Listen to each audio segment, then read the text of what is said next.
Hi. Setting it up on my computer so I can see the chat. Jersey. Sorry, my cat's chewing on the cord. Oh, here we go.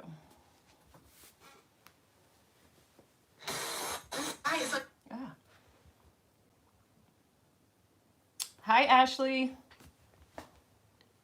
How's it going, guys? I'm just gonna wait a little bit, or just wait a minute. Sorry, here we go. Back to, welcome back to my awkward channel. Hi, Cindy. Hi, David.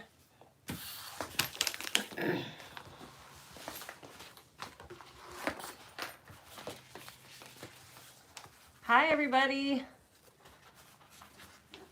Since people are already starting to come in, I'll go ahead and get started. Doing these lives historically, I generally take longer because I'm talking through the whole process, so I am just gonna get to it. If you read the caption or the title, then you know that I'm working on a mini box tote. Oh, thank you, Ashley. I always feel a little awkward when I'm doing lives because I'm alone and I'm just talking, and I also haven't been live in a really long time, nor have I uploaded a video, so sorry about that. So yeah, if you're here, I'm making a mini box tote. Today I'm using this gorgeous cork. It's one of the new colors from Fabric Funhouse. It matches one of their waxed canvases. And of course, oh, it's agave. Does it match? I think it matches a wax canvas, but it's like a muted sage green, like a really light mint green. I haven't worked with it yet, but I thought that it would be really stellar with a black base. So I'm doing the agave and the black together. And I guess I will show you.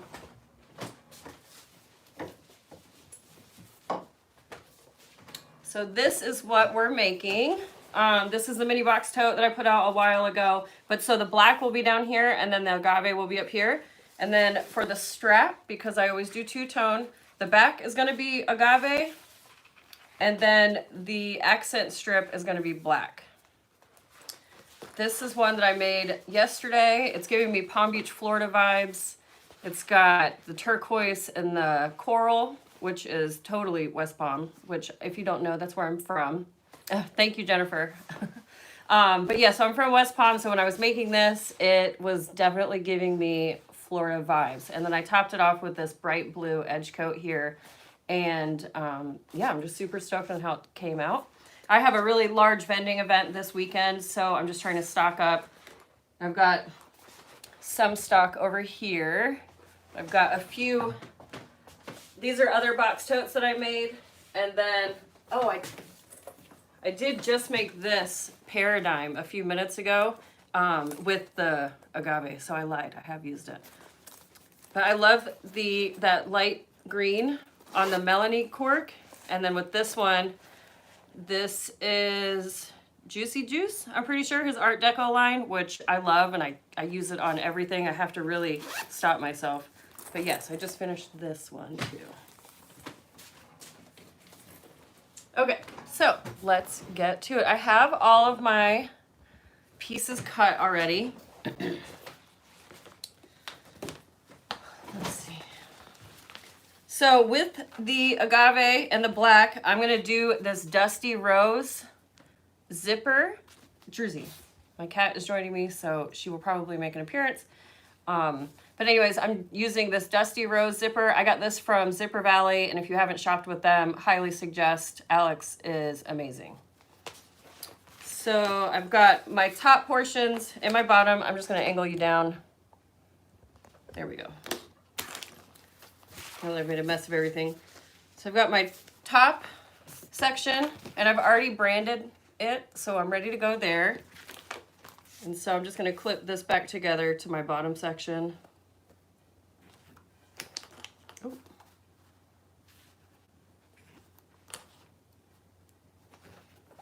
So I've got those two ready to go.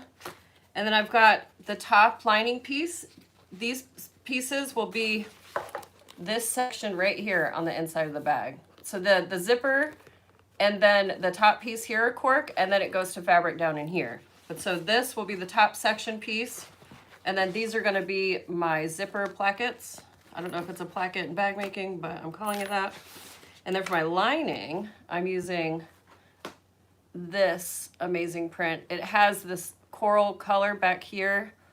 This is, I'm pretty sure it's Sarah Watts out of the Florida. Oh, that's fitting that I was just talking about Florida. Sarah Watts line, and the color is not really picking up. There we go. But it's got like that gold, which I love. So I've got my lining pieces and then my interior pocket. And then my, yeah, Ashley, it is so pretty. I'm so obsessed with the Florida by Sarah Watts and then the Juicy Juice line. Okay, but I've got my crossbody strap pieces here. And I went ahead and I already glued them. And I've already done my base coat edge paint on here so that I don't have to wait for that to dry. But you guys can help me pick what color edge coat I'm going to do, which is why I didn't pick one. And then I've got my zipper pull. I've got two out. I think I'm going to use this one. So this is a Duchess pull from Zipper Valley, which they're so nice and thick and just really sturdy. And then this is just an O-ring pull, which are always fun to use, but I'm going to use the Duchess on this one. And then I've got my straps all ready to go too. So, Diane, just about to head to a market. Oh, awesome, Diane. I hope that you make a ton of money. I'm just going to catch up on these. Let's see. Hello from a tiny island from the Bahamas. Oh, Mandy, that's awesome. Gosh, I would love to be in the Bahamas right now. My friends just got back from a cruise and they went to the Bahamas and it looked incredible. The water was really gorgeous. Just gonna add my zipper pull to my zip tape here using my jig. And I gotta find, oh, there's the wire.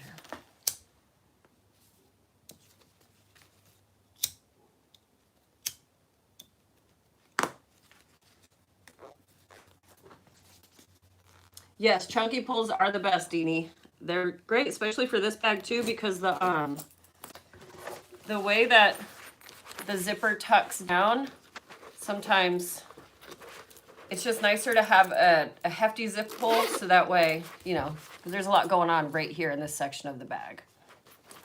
Oh, this one has a Duchess pull too. Lisa, I am vending in Asheville, North Carolina at a show called The Big Crafty, which is one of my most favorite events in North Carolina since I moved here. Oh, did I pull the, where'd this zipper come from? I'm gonna do the dusty. I don't know where this zipper came from. Obviously, I cut it for another bag. I think this dusty mauve and then the coral color in this matches nicely. It's a little off, but whatever. So the first thing I'm gonna do is I'm gonna prep my zipper. I have zipper ends. In the pattern, I show you how to do cork tabs on the end, but I have really taken a liking to zipper tab or zipper ends like this. So that's what I'm gonna put on this one.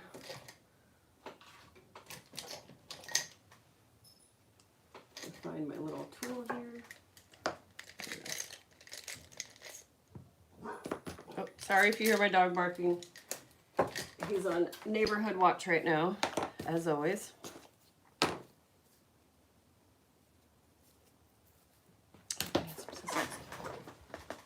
That cleaned my table up so that I would be ready for the live, and I put everything away. The way that I like to do the zipper tabs is I just take a piece of double stick tape and lay it right on the edge there, taking up almost the whole thing, being careful that it doesn't overlap the edges. Oh, hi Tracy, thank you. Yeah, it's been a while since I've done a video, but we're here now. So I just pulled off the cover for the double stick tape and then just fold one section down and then the other right on top so that it makes a nice, I don't know how well you can see that, but a decently nice clean edge here that will hopefully slide right into this end cap. But if you've ever worked with these, then you know that they can sometimes be a pain.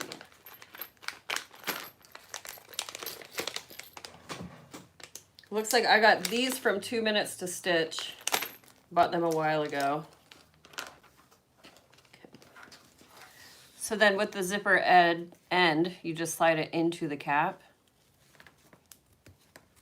Like so. And then it comes with a little tiny screw.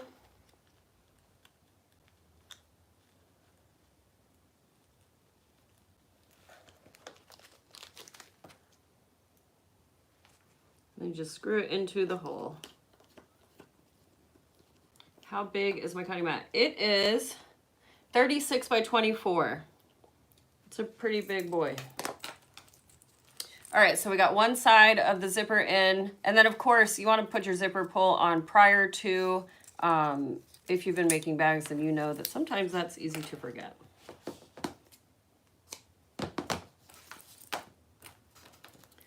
My zipper isn't perfectly aligned, which is going to make putting this side on probably a pain, but let's give it a go.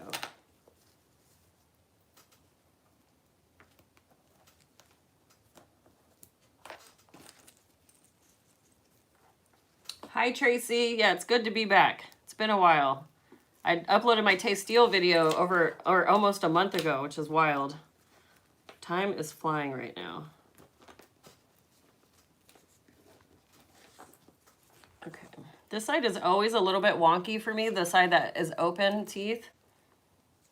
Hopefully it doesn't give me too much guff.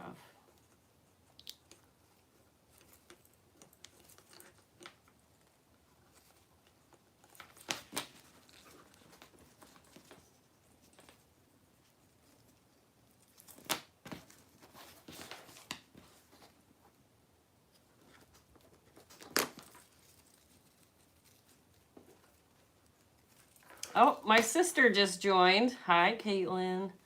I just got back from Seattle visiting her and my gorgeous niece and my brother-in-law. Well, they don't live in Seattle, but close to Seattle. Yeah, I just got back and I told her, I was texting with her and I was like, oh, I gotta go, I'm going live. And she said, should I join? So here you go, Caitlin, you can watch me make a bag. See what it is I do all day. All right, so I have the little tiny screws screwed in on both ends here.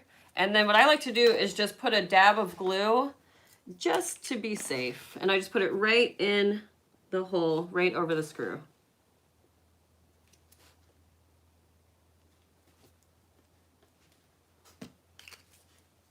Okay.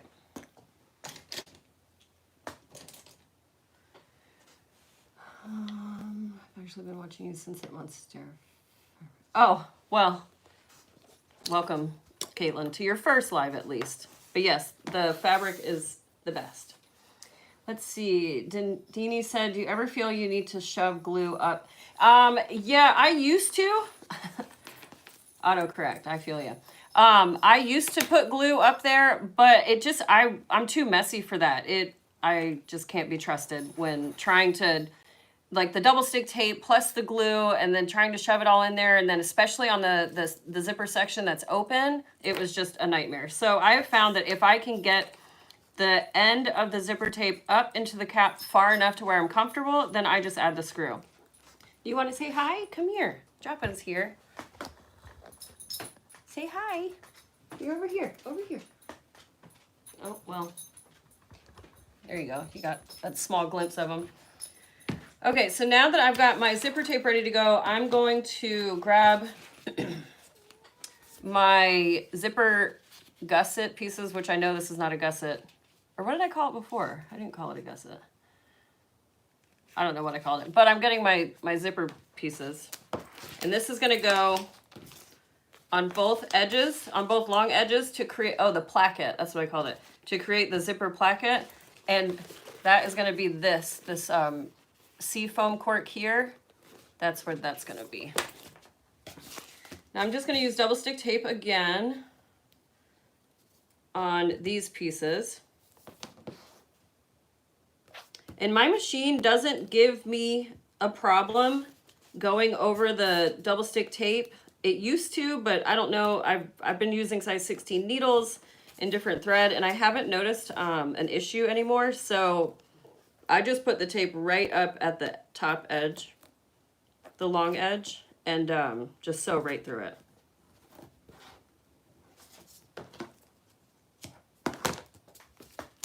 So I'm just going to put tape on the wrong side of both of the zipper pieces.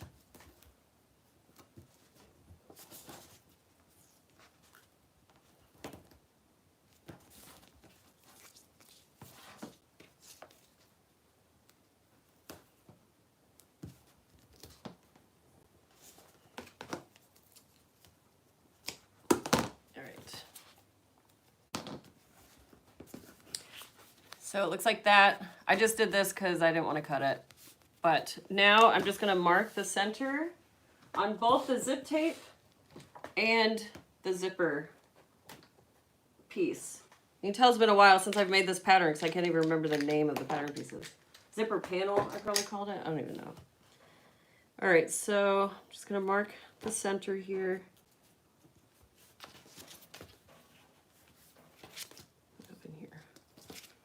Is wonky.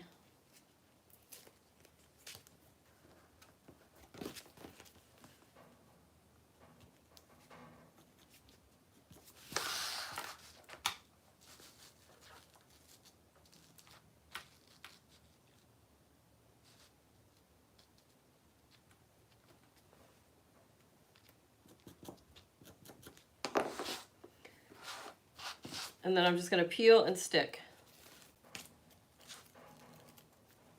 matching up my two center lines.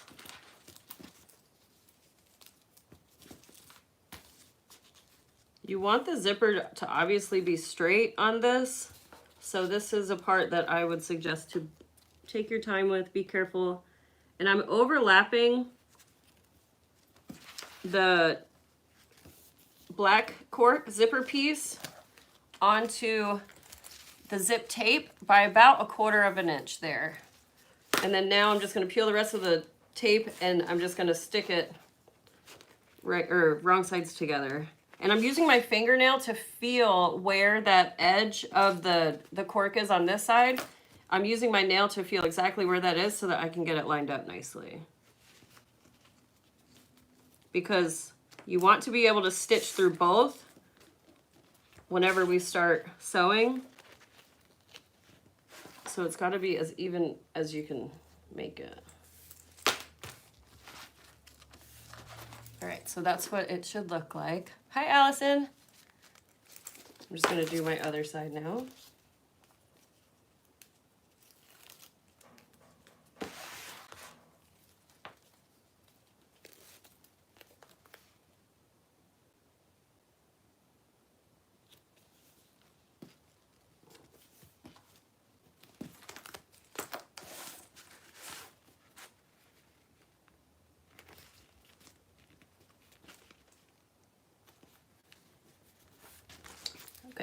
So this is our zipper. And then obviously we're gonna stitch this before, you know, putting it into the bag, but now that's prepped. I've got these pieces prepped. I just have to clip them together. And then my straps. I'm gonna be piecing 2 long sections together here, so I'm just gonna have those clipped and ready to go for when I go to the machine. And then same with my accent strap. Of course, I didn't cut that the same width, so we'll just flip it.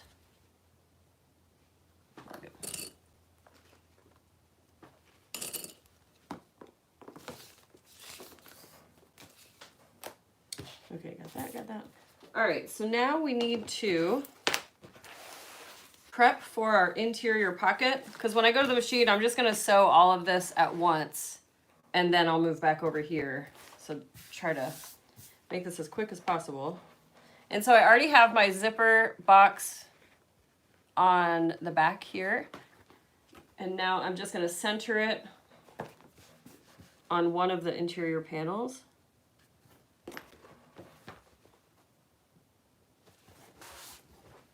And then of course these go right sides together. And if you have directional fabric, you want to be aware of that with this pocket, because when you flip it through the hole that we're going to make, you want to just make sure that when you're looking into the pocket that it's facing the right direction. And ask me how I know that. Hi, Helen. Okay, so I've got all my pieces prepped. I'm going to pop over to the machine and get to sewing. So please bear with me.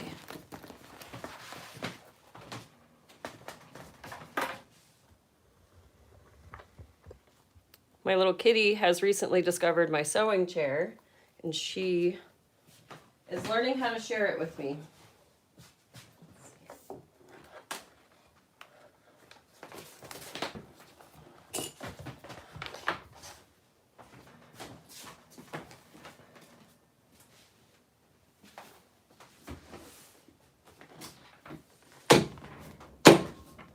Okay. Well, you're really high up there. Might try to move you closer.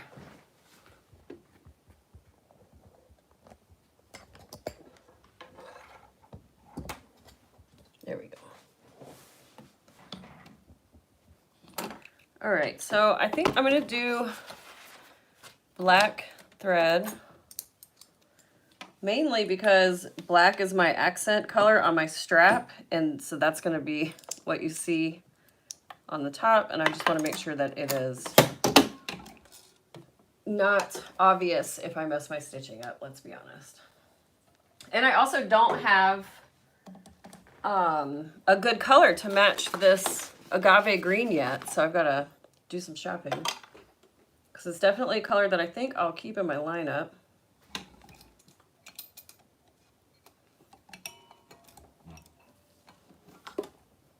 And so for those that are going to ask, I'm sewing on a Juki TL2010q.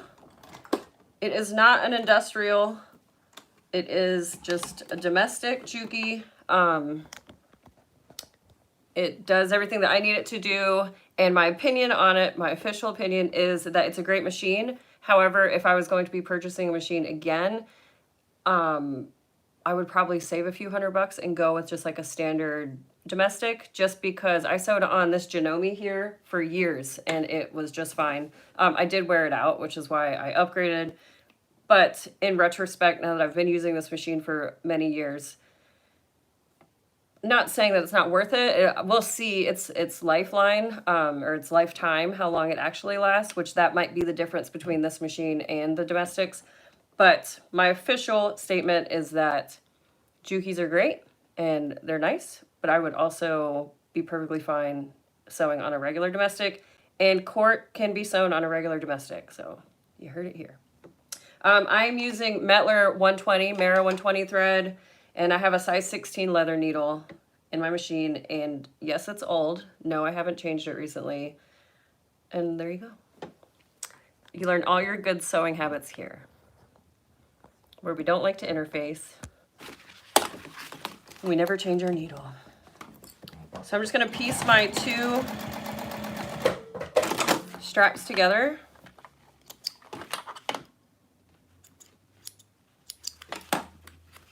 And then I like to butterfly them open so that when I am folding this later, it lays nicer. So I just pull the two pieces and separate them flat, and then I'm going to stitch down that middle seam line there.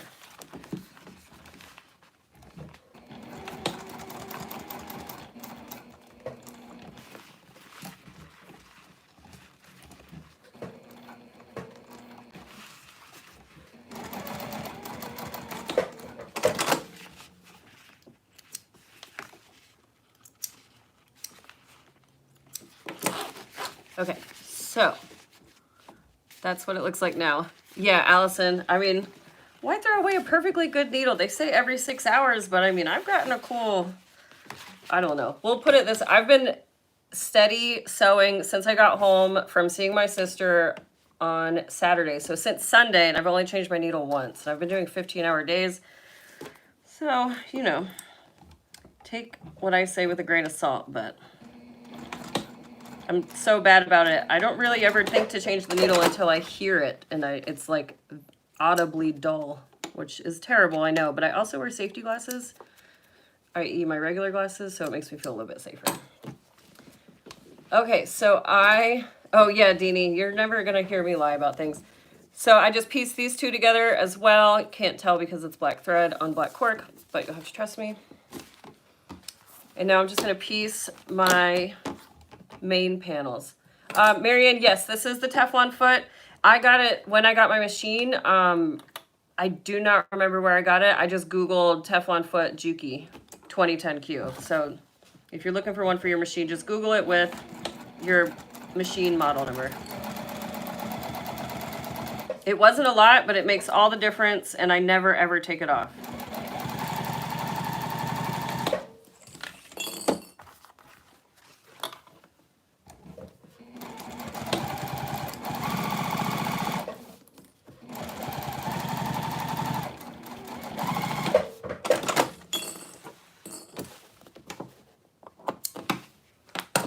All right, so I'm just gonna finger press this seam open because I'm also gonna butterfly this.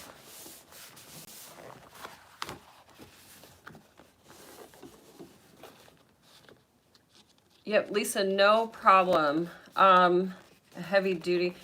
Yeah, I have an industrial machine back here, this console, and it's way too intimidating. As you can see, it just holds my really cool Beetlejuice picture there and lots of other random stuff. It's just, it sounds like an airplane when I turn it on, and I just feel like I haven't sewn through my fingers. I figure it'll happen one day, and I just don't want it to be on that bad boy. So I'm just nervous about heavy duties, and up till now, through all of my sewing, I haven't really found a reason to get an actual heavy duty machine. But maybe one day I'll use that one. We'll see. Okay, so I just finger pressed, and I'm butterflying my seams open, and now I'm just gonna stitch from the right side a really close 1/8 inch from the seam line. This, when you're doing this, and if you don't take the time to glue it or use double stick tape, you want to be really careful not to stretch and pull on the cork, because it will, once you're done sewing it, it'll make this panel really wonky. So when I'm butterflying this, I'm trying to be sure to not stretch it at all.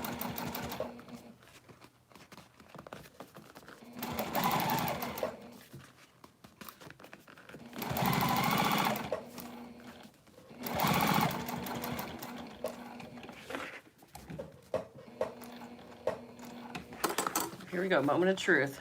Contrast stitching.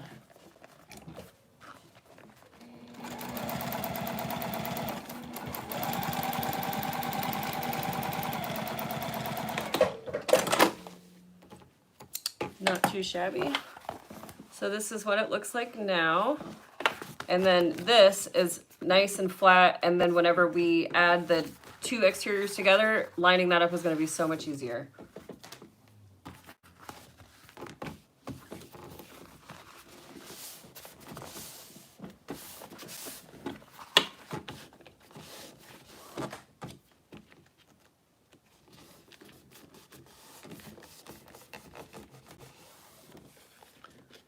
Oh, it's a domestic. I'm trying to decide if I want. Oh, yeah. So why is it a heavy duty machine if it's still a domestic? It just can sew, it has a capacity to sew like thicker leathers and things.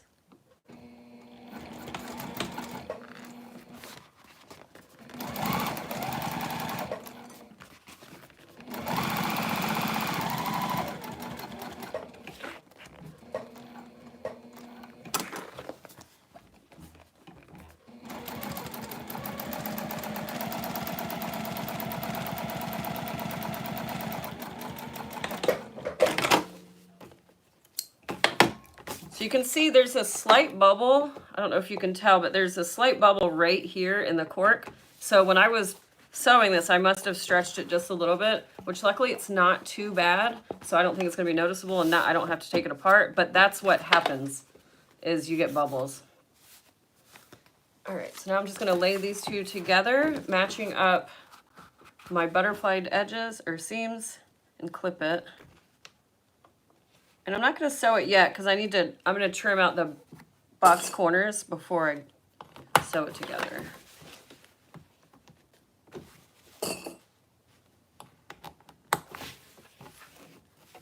And so ideally with this pattern, you want, when you clip it and you match up your seams, your folded seams, ideally you want the top to still be flush, and you could see it's a little bit taller on this side. So obviously things shifted slightly on me when I was sewing.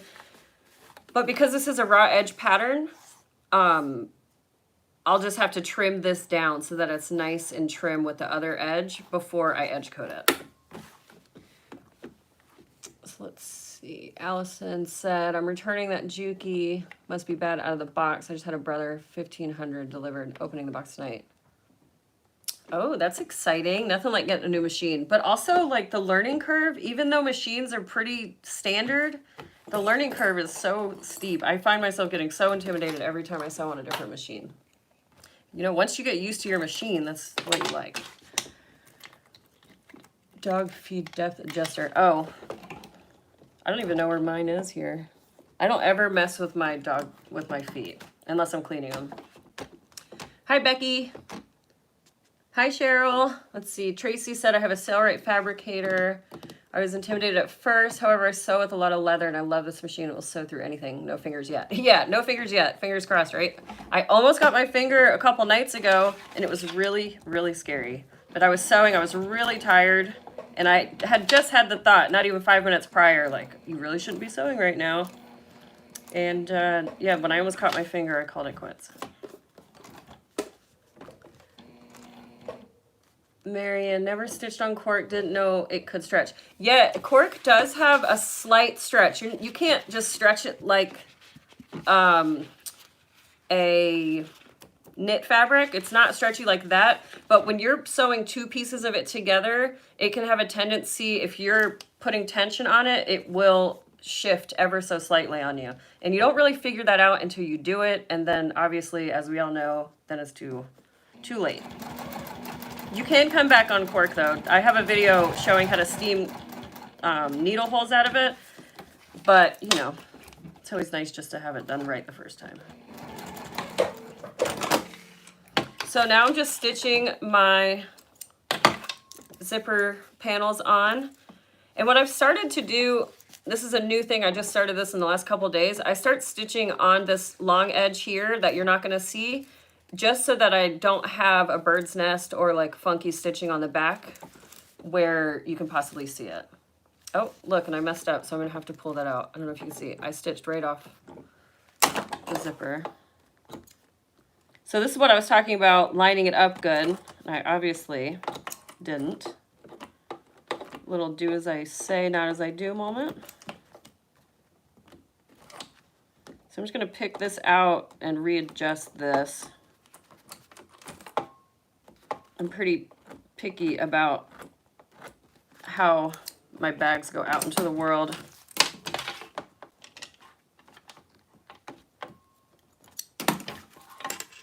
Oh yeah, I can see. Looking at it vertically, I can see that it's just slightly off. Let's see if I can pull this tape.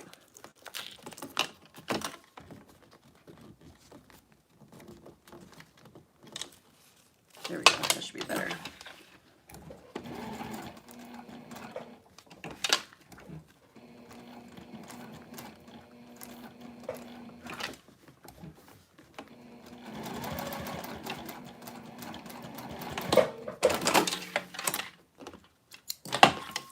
Okay, caught it that time. All right, so I'm just gonna flip it to the other side. Let's see. Joe, I love a fabricator of Juki 2010. Yeah, the Juki is a good machine. I'm not trying to harp on it, but please don't get me wrong. I do like this machine. Ashley said, I sew on an 1181 every day and really wanted to make those Sherpa ear covers. Oh my God, they're like crazy popular right now. I've been abstaining from them myself. But it pulled, so I pulled out my serger, my domestic. It took me like an hour to even remember. Yeah, exactly, Ashley. It's like once you get so used to sewing on one machine, switching to another one is like learning a new language.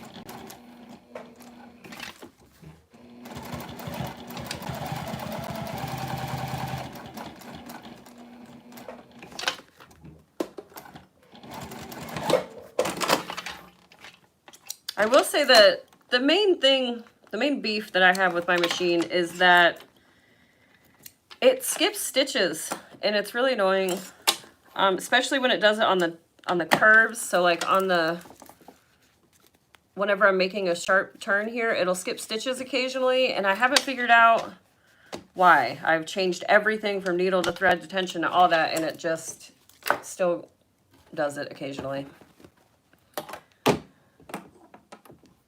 Oh my God, Helen, I'm only 4 words into your comment. I sewed my finger on my domestic, happened so fast. I never felt it. Oh my God. Thankful small needle, been sewing for 30 plus years and this happened. Oh my gosh, Helen, that's like terrifying.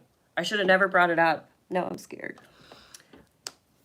Let's see. Yeah, Lisa sergers are really fun. I have one, I gave one away. Oh. So I'm going to sew the box here around to create my my hand hole for my pocket. And I'm not going to sew the short edges. I'm just going to sew the 2 long edges. I picked this up from Lauren Mormino, the Lauren that we all know and love. And it just kind of helps with turning to create nicer, I don't know, it just doesn't pull on the fabric as much. I still do get some fabric pulling, but it's not nearly as bad as it used to be.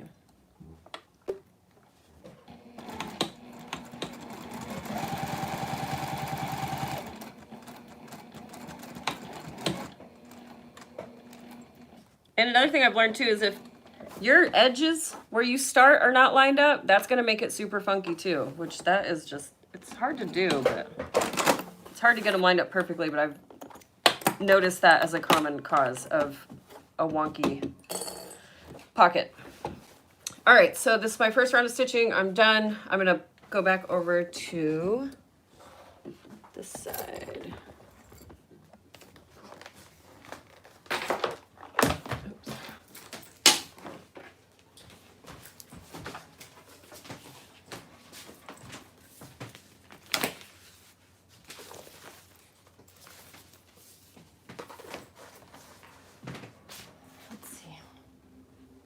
Deanie. Oh yeah, my sticker, the it costs that much sticker. My friend Zaba, she lives across the pond, she sent me that. That was another maker that I found on TikTok. Her song went viral. If you know that song, then you know that sticker. It's very catchy, it gets stuck in your head. But yeah, it is a great sticker, and I wish that I could print it and put it on my booth when I'm bending.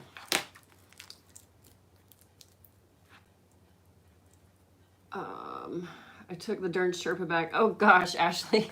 Yeah, I can imagine. Sherpa is such a pain to work with, and anything minky, anything soft and cuddly is such a pain to work with. And then it gets the fur everywhere. And yeah, I've only worked with it a few times. I have some in my stash. It's why I've never made my niece a really nice blanket, because that stuff is so annoying. Mandy, I've sewed my finger about 4 times. Oh my God. That's insane. I don't know. I'm a drama queen, so I don't know. If I stub my toe, people hear about it. So sewing through my finger, that would be bad news bears for me. Although that is the #1 question that I get. Have you ever sewn through your finger? So maybe one day I'll be able to say yes. Helen, your work is so neat. Oh, thank you. I'm very particular about stuff, so I have a drawer full of mishaps though, don't get me wrong. Oh my God, you've embroidered through yours with my 6 needle 3 times. Oh my God. This, like, another thing too is I can't really watch TV shows or read stuff that explains or shows pain because I feel it, and that just kills my fingers thinking about it. Okay, so now tilt you back down. Let's keep it moving. Get this stuff out of the way. So I'm assembling the lining and the interior, or the lining and the exterior at the same time. And if you're following along in my pattern, it doesn't work like that. Obviously, I walk you through the exterior and then I show you the interior, but for time's sake, and it's just how I actually make in real life, we're gonna do both at once. Okay, so, oh, and I'm also making my strap at the same time, so stay on your toes, people. I don't mind the shirt, but it's the stretchy fabric that I hate. Yeah, stretchy fabric can be a pain. I worked with knits. Before I worked with Cork, I had a clothing company with my fiance, and we made knit dresses and just all sorts of, I made shirts and pants and stuff like that, but it was all knit wear. And so I've gotten used to sewing with stretchy fabrics, but yeah, it definitely, that one has a steep learning curve. But the thing with stretch fabric is, boy, is it forgiving. Once you pop on whatever you made, you don't even see the problem. And I don't know, the idea of wearing woven clothing, cotton clothing, like all cotton, just kind of, it just feels restrictive just talking about it. So right now I am just folding my main strap color in on itself. I just broke my nail, that's cool.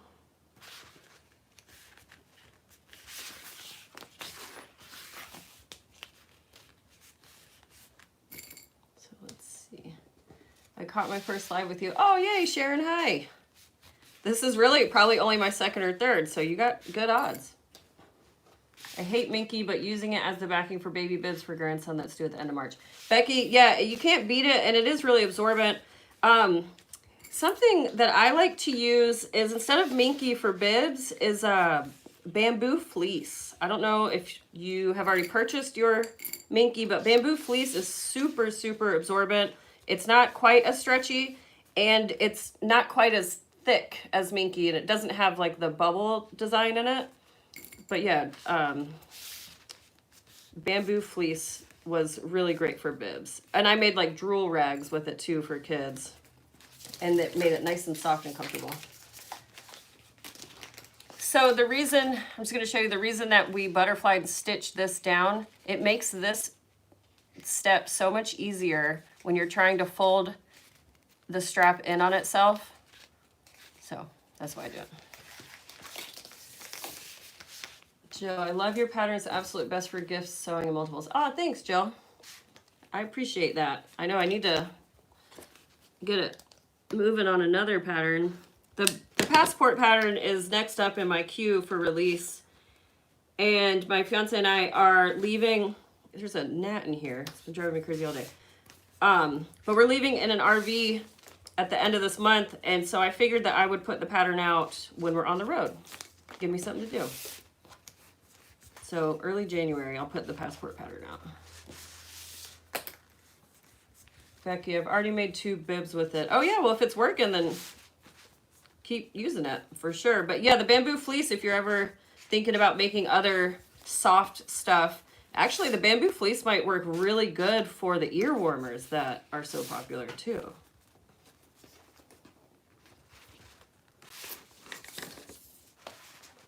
I try to be as sustainable and conscious of my materials as possible, which is what brought me to finding the bamboo. Because bamboo is a lot like cork in that it's really regenerative and carbon emissions and all that good stuff. So on this accent piece, I did not butterfly it open. This really thin strap, I find that I will end up stretching the cork or it'll just move and shift on me. So with this one, I do just butterfly it open as I'm clipping rather than the main color where I sewed it.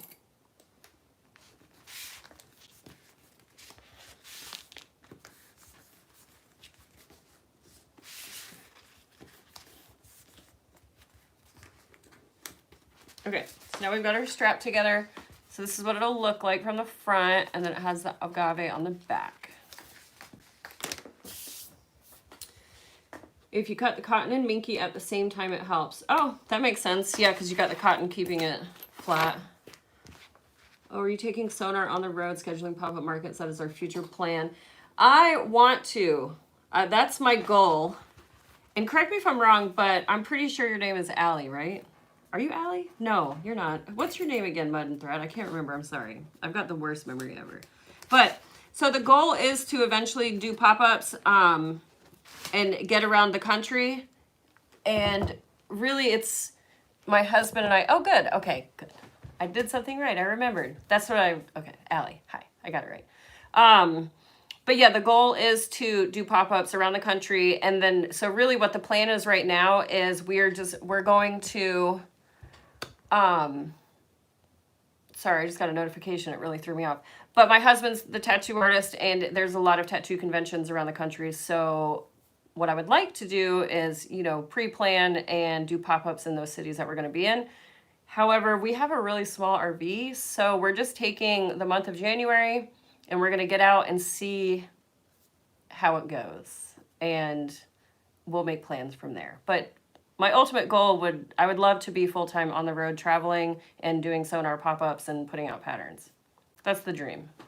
And we'll see if it becomes reality. We might get out in the RV in January and give it a big no. All right, so now to create the pocket, I need to cut, this lighting is so harsh. I need to cut in between this line here, and I'm just gonna eyeball it. And then I'm gonna snip the Y at the end.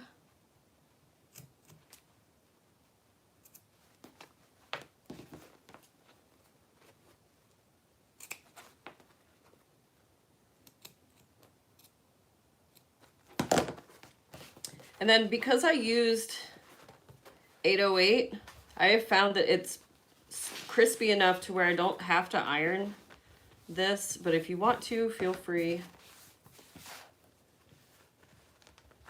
I'm just gonna finger press it and then pull it through.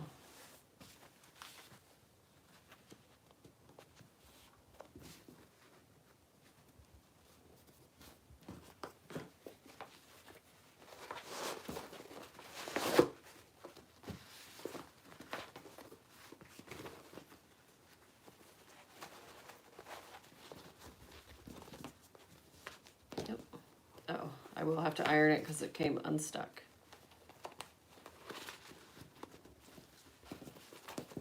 Maybe. I'll just clip it into place.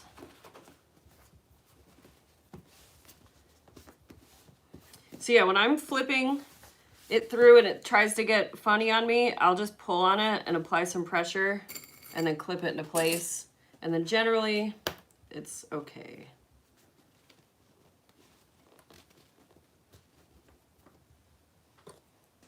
I think I am going to hit this with an iron though, because it is all the way unstuck and I don't want it to get even worse. But it's pretty nice even without ironing. Let me plug that in so it can get hot while I work on the next thing.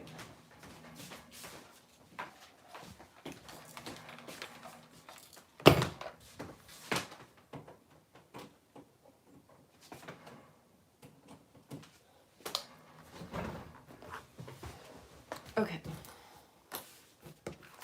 So I'm just going to draw the boxes on my exterior. Oh, that bubble from where it stretched. That's annoying.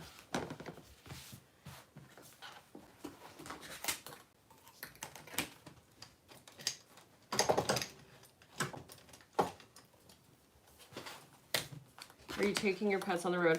Lisa, when we leave at the end of this month, we're only taking our dog and we're getting a cat sitter or cat's sitter.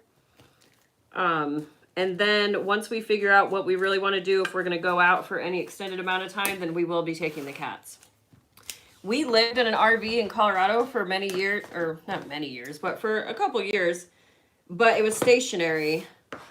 But the animals are used to being in a smaller space. Well, at least the cats are. Japa, he's only been with us for a little over a year and a half. But our other dog that passed away, he was in the RV with us, and we were just one big happy family in there. So I have high hopes that it'll be fine once we get them reacclimated to being on the road. And then our big cat, Salvador, I'm going to make him a harness and let him go outside with us because he is just a wild man. All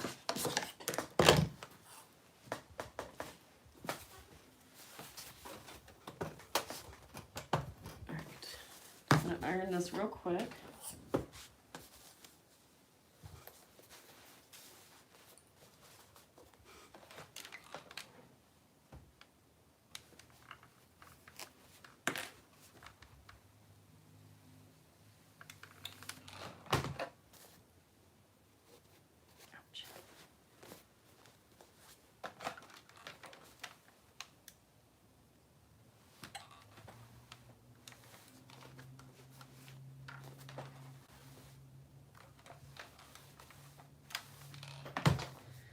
All right, so now it's nice and crispy looking. And so whenever we stitch it, it's gonna be perfect, hopefully. Whoa.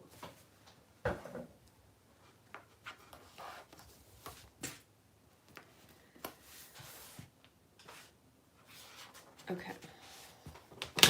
I just need to go back to the machine. And what I'm gonna do next is I'm gonna stitch down the sides, pucker the bottom, and stitch all the way around.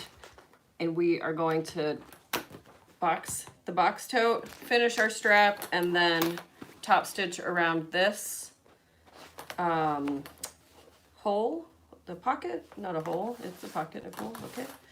And yeah, I'm trying to think, I might want to change my thread so that it's not black. Anyways, I'll think about it on my walk.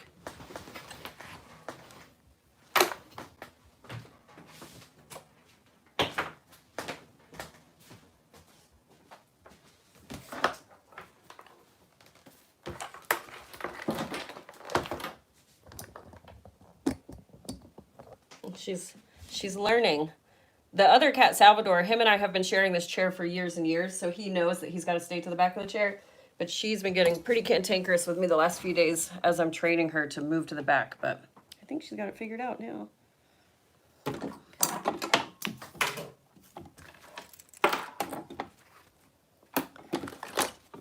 So I'm going to do my strap and the exterior first because I do think I'm going to switch to a different thread color whenever I move to finishing the interior. So I'm just going to sew at 1/4 inch all the way around.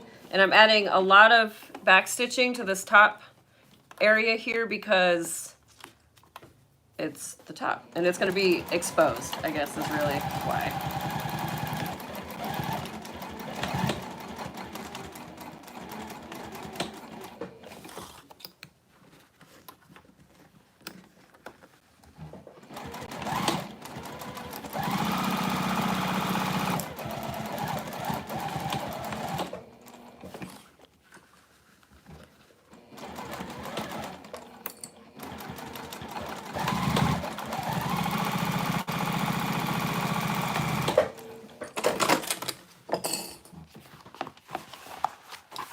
So before I box these corners out, I'm gonna trim, and I start trimming about 1 inch down from the top, which I'll explain that later, why I do that.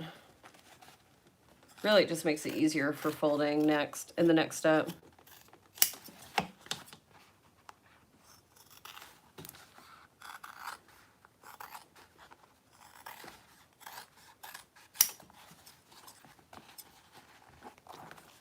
Jill said, any advice on keeping lint and dog hair from sticking to waxed canvas? No. I feel like especially my dog's hair is just, it's like the short, prickly type of hair, so it just gets stuck in everything. But no, I'm not sure what would repel it off the wax with it being sticky. It seems like just a natural, you know, of course it's going to happen because you don't want it to. I found your wax canvas video excellent. Thank you. I'm glad, Jill. Thank you so much. Yeah, I try to share what I know, but sometimes it's just hard to get me on camera. So I just get into bag making mode where I bulk sew. Like if I'm making slim bifolds, I'll make 30 in one day. And so I just find that if I just settle in and put on a podcast and get cozy, then I'll work much faster and for much longer.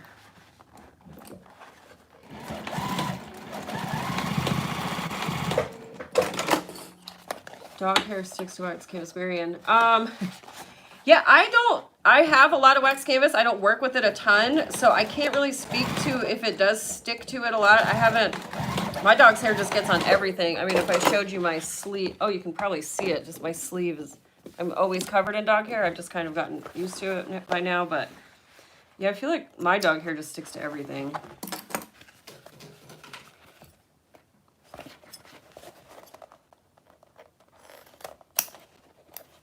I'm just going to trim this down and then we'll flip it and see what it looks like. This is why I love this pattern. It's really quite quick. And it's not necessarily a hard bag to make.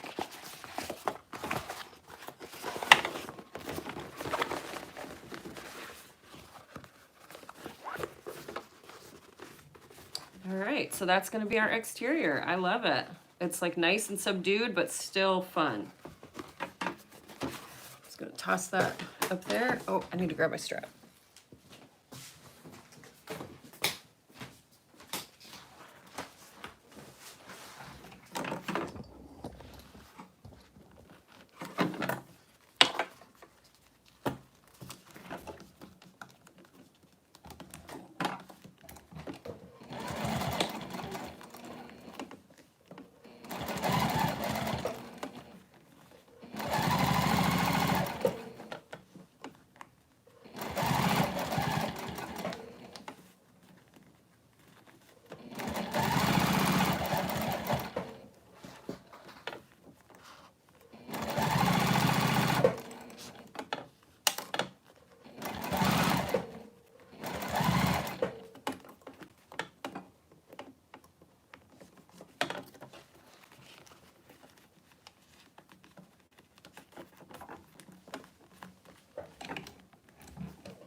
It's like sewing ASMR. Since I'm not talking, it's funny. I don't really understand the ASMR stuff.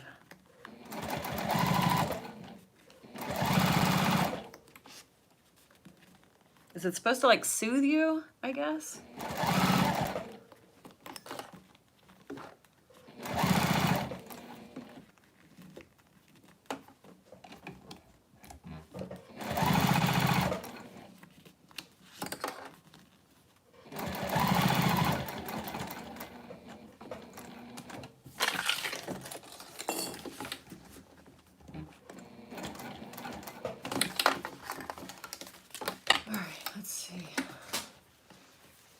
Oh, thank you, Alicia. Yes, this is Druzy Kitty back here behind me. Marion, thank you. Yeah, I think it is elegant too. Jill said I have a pug and their hair is always a problem. Yeah, I have found with every single dog I've ever really met, besides a Vizsla, that their hair is a problem. But to be fair, my hair is also everywhere, so I get it. Lori, hi everyone, a little late and odd that you use all cord for bags. Oh, Lori, if you use all cord for your bags, I bet you'll do the same. See, my machine just skipped. So annoying. I'll show you once I get done.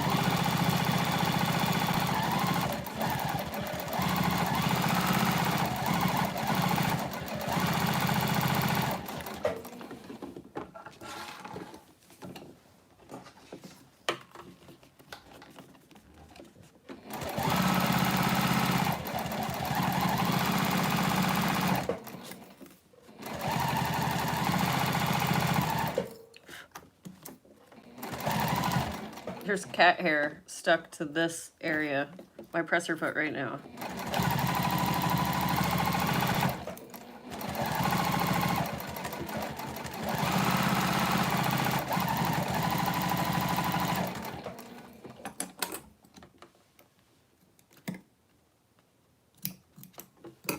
My little tails from where I joined my accent piece were sticking out, so I just trimmed those down.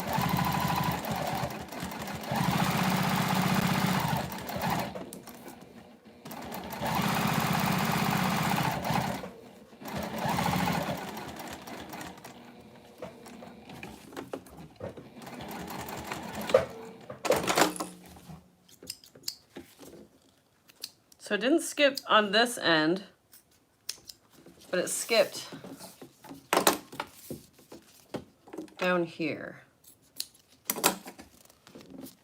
Right there.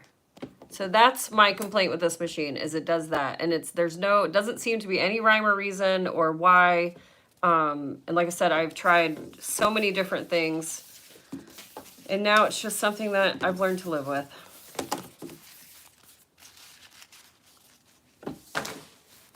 Okay.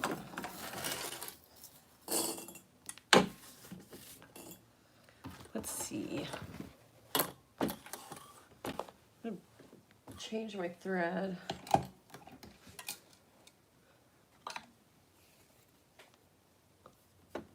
See, Becky said, we traveled 2 months out of the year with a golden and a chicken. Nice. And a 24-foot motorhome. Had to leave my Juki behind. Yeah, so ours is 24 feet as well, but interior is probably only like 21 with the cab. It's a Class C. It's a super vintage guy. It's an original 1982 Kingston Midas, and it is funky looking. It's just not funky, but it's like retro, which I love. We love it. But it's all original and it runs really great and everything like that, but it's little, and our dog is not, and I don't know if you're familiar with like old school RV beds, but ours is an antique size, so it's smaller than a full but slightly larger than a twin. And our dog sleeps in bed with us, and we have a king here, so that should be an interesting transition. And we have the bed over the cab, and that's a full, but I don't know. We'll see. We'll see what we end up liking.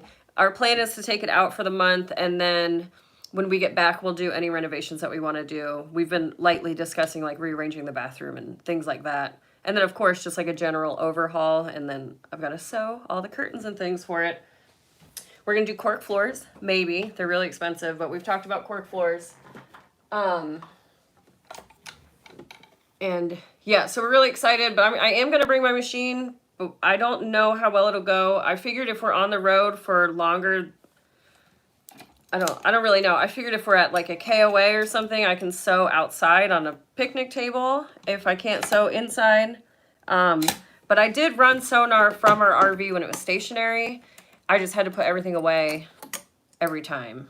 And then, of course, the cork storage is going to be an issue. I'm going to have to really pare down my options. Or I'm just going to have to go to a release-based instead of doing made-to-order, which I've wanted to do for many years, so maybe now I'll just take the plunge. But yeah, we'll see. This next month, January will be a big test for us. So, and also, if you have any good spots in Florida that still have availability and are pet-friendly, let me know, because we're looking.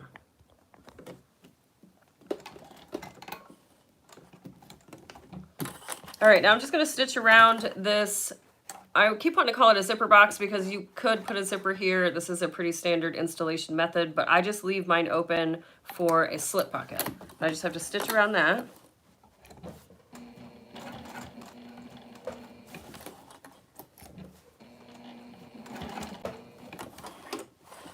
See, it did it again. When it does it on things that are obvious, I go back and redo it. Usually I'm pretty good about adding an extra stitch right there.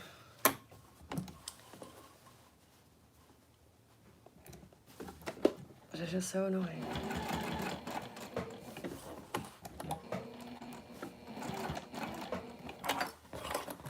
Let's see. Allie, I don't get it either, but I do like some bubble wrap therapy. Oh, the ASMR. Yeah, it's really interesting. I do watch the videos where they like pull food apart, like, or I don't, that sounds weird, but where they like make noodles and stuff. And I guess I watch pottery videos. That's kind of like visual ASMR. Yeah, I don't know. It's kind of, I don't really care to hear people like whispering. I'm not going to watch like YouTube videos of people whispering. I think that's kind of, I mean, to each their own for sure. It ain't for me. Hi, Kelly. Welcome, welcome. Nancy, yeah, backstitch one stitch at each corner. Yeah, I don't understand it. I can't figure out a rhyme or reason for it when it skips like that, but it is definitely the most annoying aspect of this machine. I've never had a machine do it before, and it only does it occasionally. Do you change your stitch length on cork top stitch versus construction? Oh, I don't, but your question just reminded me that I didn't change it. I normally stitch at a 4, but I have it at a 3.5 right now for when I was doing this before I flipped it. But no, I usually use a 4 all the time. Oh, can't wait to see the curtains. Please share pictures. Yeah, Jill, I want to do a video, like a renovation video. And my husband, well, I call him my husband, but technically we're just engaged. But we've been together forever, so. But anyway, so Brandon, I'll just call him Brandon. He scoffed when I said I wanted to make a video. He said, "Of course you will." But we watch a lot of RV renovation videos, and I know that we're both artists, so I bet ours will be really cool.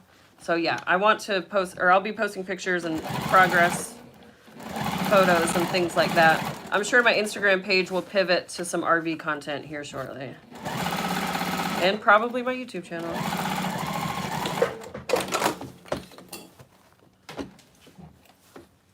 So before you turn a corner, do you allow the needle to come up 3/4 of the way before turning? I don't know. I just stopped stitching. I'm sure that's what the problem is, but I just... See, it did it on both of these corners. I don't know if you can see that. See, it did it there and there. I don't know. How can you tell if it's up 3/4 of the way? Ooh, for a second I thought it was cutting through the lining. That got me.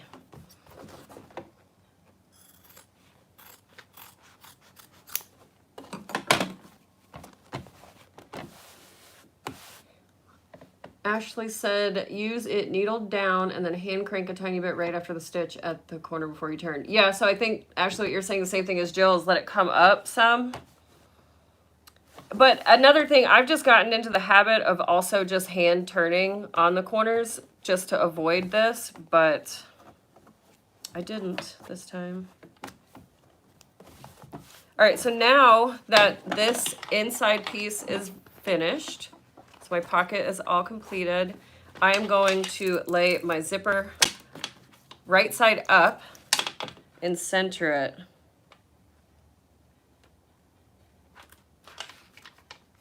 Back here above the pocket.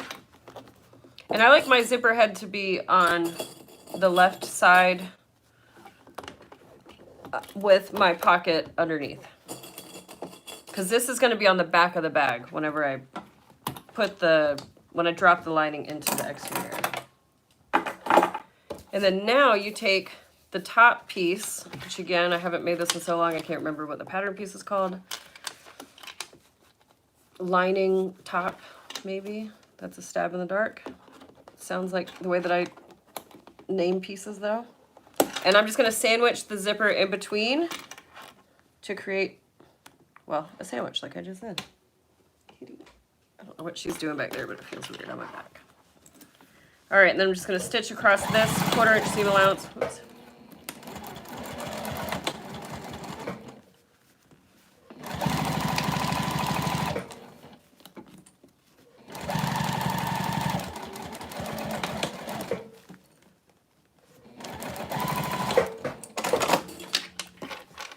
And then you take this whole piece, the top piece and the zipper, and I'm gonna flip that so that the seam line goes down towards the interior of the bag. Finger press and top stitch. Ooh, this is a really cool color. So the pink and the dusty green and the black and the gray, the gold. Love it.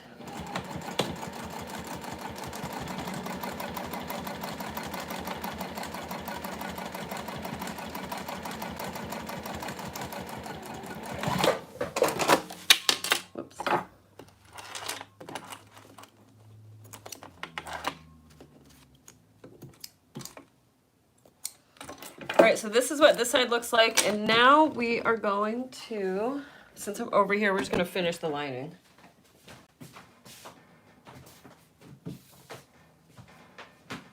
Are you getting up? Oh, you're running away. Okay.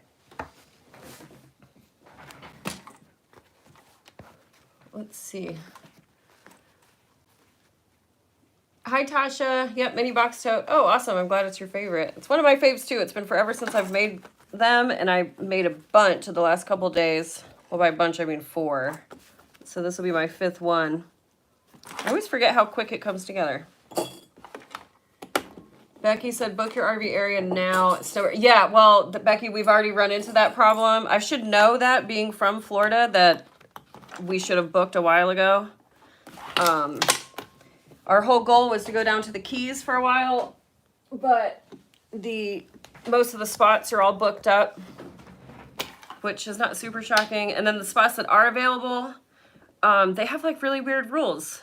Like somebody in your party must be over the age of 55, which I guess they want just a mature crowd. So they would probably balk at the sight of Brandon and I anyways, and our RV. If it was out here, I would show it to you because it's so cool. But yeah, there's a lot of rules regarding how old your RV can be. And as I said earlier, ours is a 1982. It's older than me. So yeah, we're like running into some things. And our dog is a mix, but he's definitely got some pit in him, pit bull. But I think he's like boxer and lab too. So we're just going to stick with that when we're traveling. Hopefully we don't run into any issues, but yeah, we'll see how it goes. There are lots of other places to go in Florida, but I had my heart set on the Keys. But we're going to get down there for a few days. Believe you me. All right, so I just did the same thing on this side. I just made that zipper sandwich. There's a thread on my leg. I thought it was a monster.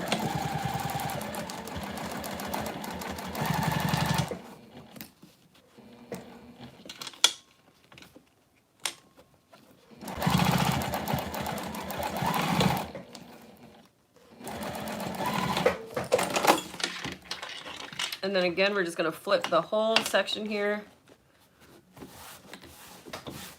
Finger press and stitch.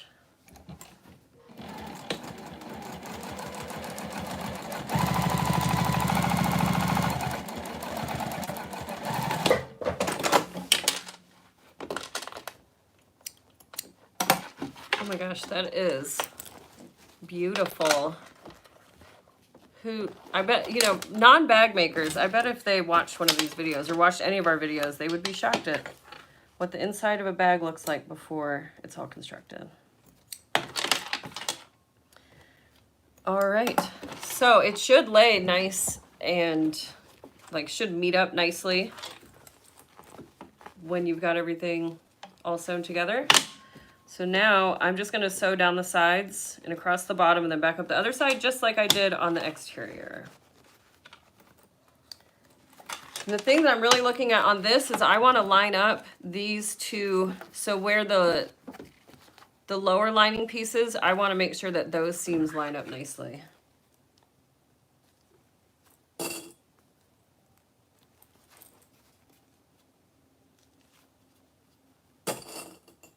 I always start by clipping those. And so this side looks good. It's nice and flush. Check this side. Oh, yep. Yay. Nailed it. All right. That rarely happens.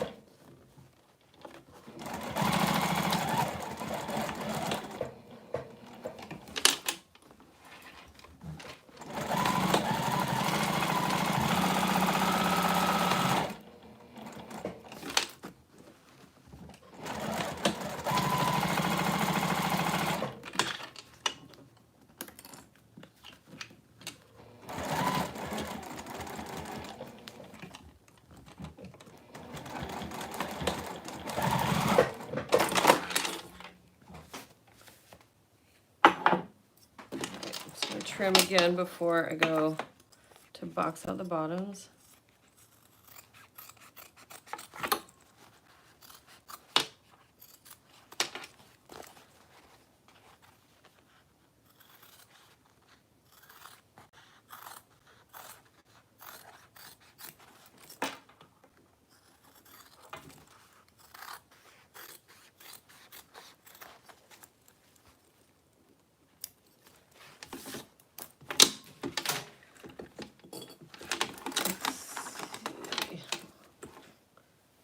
My 2010q does it occasionally too, Gert. Yeah, I feel you. It's so annoying.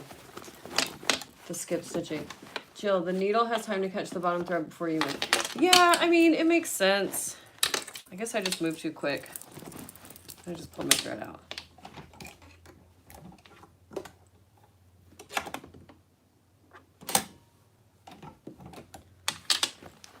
Hi, Brooke. Gosh, what time is it in Australia right now? I guess the morning, since it's nighttime here.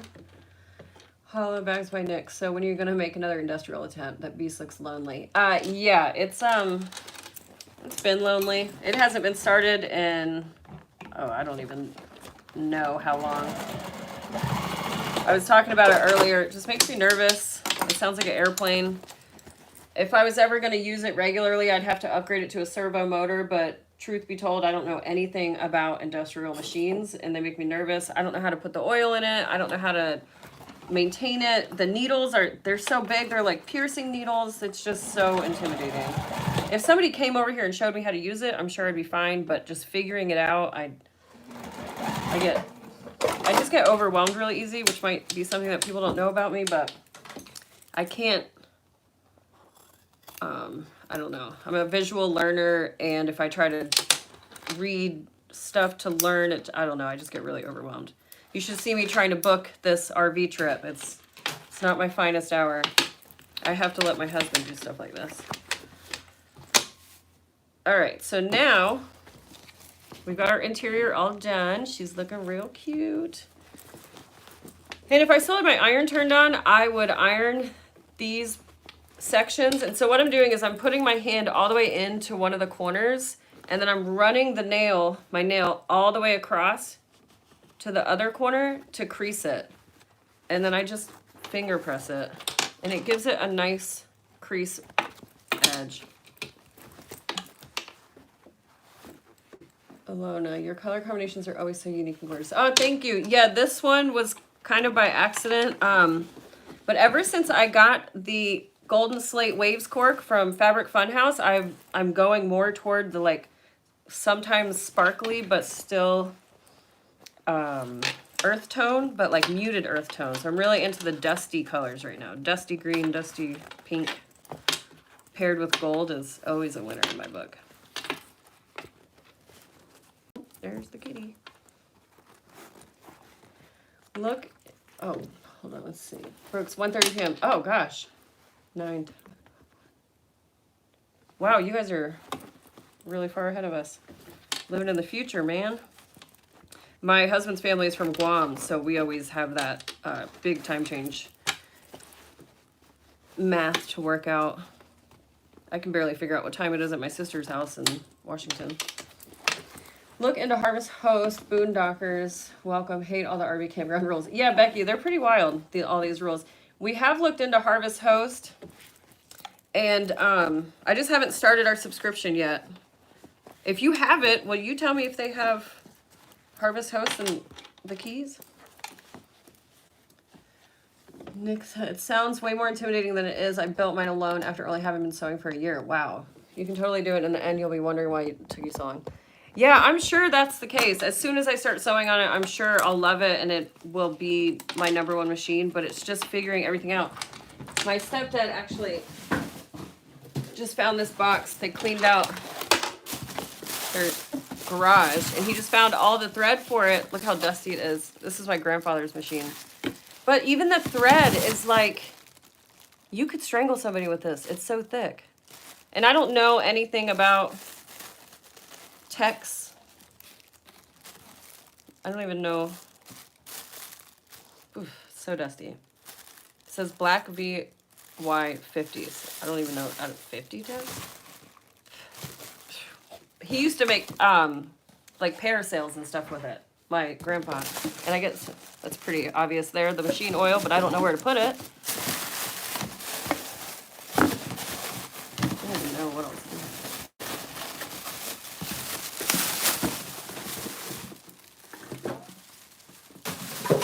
See, that's what I use it for. It's a nice table. Oh, there's a marking pen in here.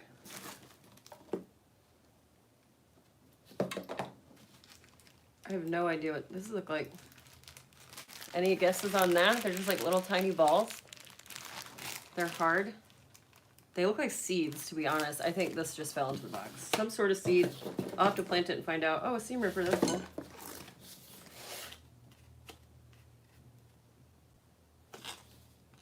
And then this thing. I don't even know what that is. Everything's like so dusty and that weird feeling. It's been sitting in a garage for ages. Okay. Gross. All right, I'm gonna go back over to that side and we will sync these two together now. The interior and exterior. You gonna say hi, Druzy? Hey. No? Okay.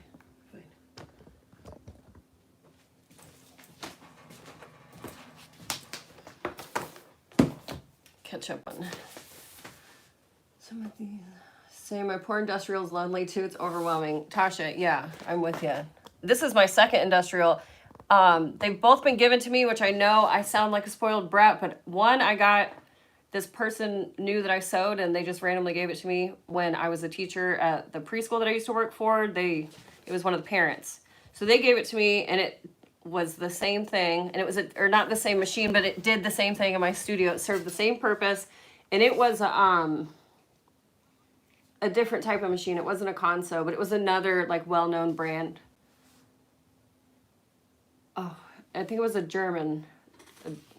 I can't remember, but I ended up donating it to a maker's space. You know, a lot of cities and towns, they have like the makers places where it's like a public library. Our library just opened one, but they have like a laser engraving machine and sewing machines and all sorts of just different craft things that you can go in and use for free. And so I gave my first industrial to them, and I assume it's up and running. And then this one I've had for years now, and it's just sits there. Oh, Becky, awesome. That would be great. If you could let me know if they have any Harvest Host spots in the Keys, and I might just go ahead and start our subscription. This probably Text 90 looks like. Yeah, the thread is so thick. You could really kill somebody with it. I've always been told to be wary of old thread. Well, yeah, I'm wary of the whole kit and caboodle over there, so. All right, so now we have come to, oh, I dropped my tape, hold on. But we're gonna put the lining inside the exterior.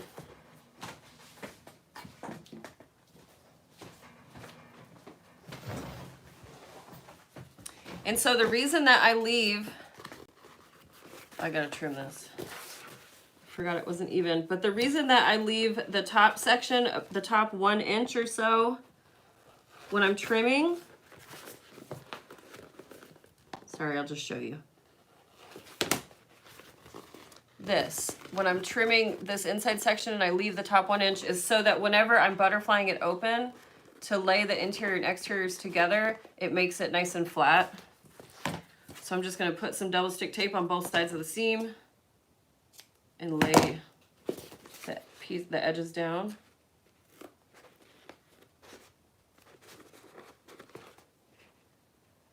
And I just realized, because I always edge coat everything, I won't be able to attach the strap to the bag tonight because I didn't edge coat these. Well, I have to edge coat the whole thing before I attach the strap to the bag because these go on top, or I've been putting them on the exterior. Usually in the pattern, I wrote it to where they are inside the bag sticking up, but now I put them on the exterior like this. And so I edge coat them before I put them on, and I also edge coat the top of the bag here. So once I get the bag pieces put together and I top stitch them, then we can hang out for a little bit while I edge coat, but it'll take forever for all of it to dry. So I'll just have to post a picture of the completed bag tomorrow once it's done.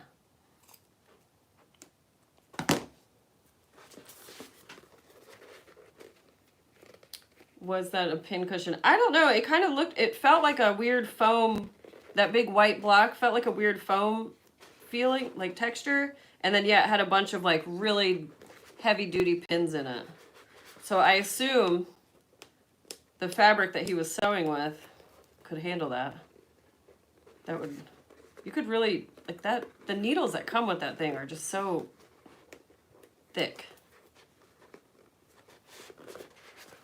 All right, so this is what it looks like now. So that's, I lay it like that.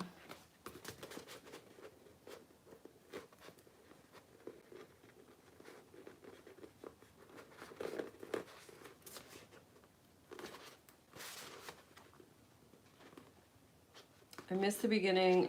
Yes, Tasha, this is the new agave color. It's so pretty. It's like a dusty green. I made this bag earlier today too. And I paired it with the Melanie cork, and it's not quite the same blue as these blue flowers, but it's not different enough that it's, I don't know, it kind of dulls the aqua blue down, and I just really love this combo together. I also tried something new today. I put rivets on my connectors here, and I think that's a cute little touch.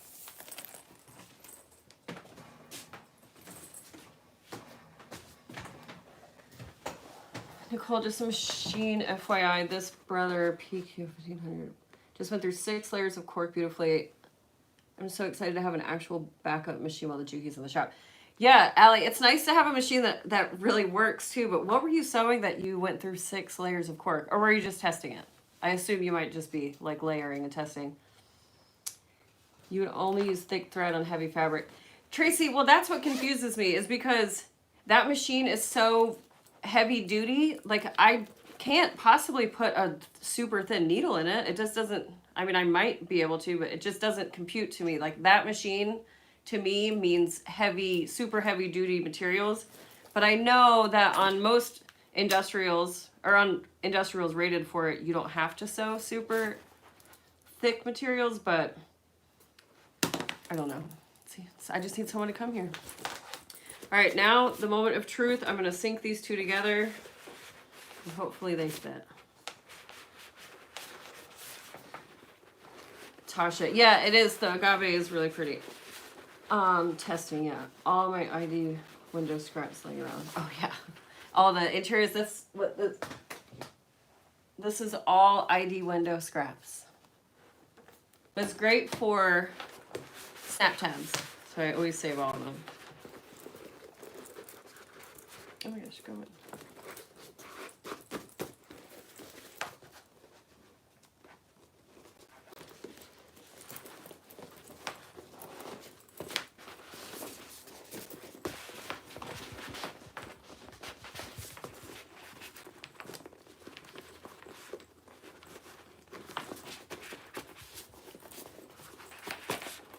All right, so far it looks all right.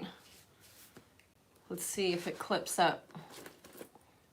It's a little messy right now. You can see where it's not laying nicely, but I will just manipulate it. Oh, I forgot to do something. Recently what I've started to do is, usually whenever I would get these two together and I liked the way that they were laying, I would put glue on this top section and so that it would glue to the exterior. But now what I've started to do is just put a strip of double stick tape along the inside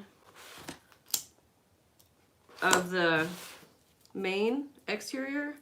And then when I get everything nice and settled and laid how I want, I can just start peeling the tape off and sticking it.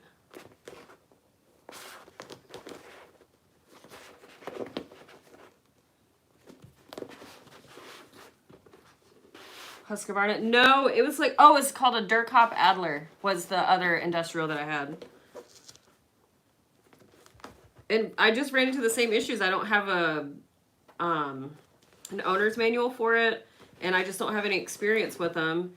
And this one has like, I think the oil goes in the top. There's a slide plate on the top, and there's a sponge in there, so that would lead me to believe the oil goes in there, but I don't know what other areas of the machine have to be oiled, and it has been sitting for so long that I just don't want to mess it up either if I do start tinkering on it. There is a guy in Charlotte that will do house calls, and I talked to him before the pandemic, and he was going to come out, but then obviously with everything, and he was like 800 years old, so I just figured I'd wait and call him, because he said that he would come show me how to use it.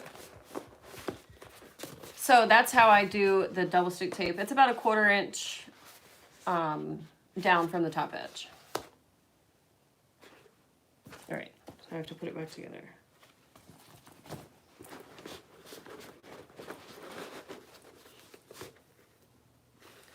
On my industrial, I use 9014.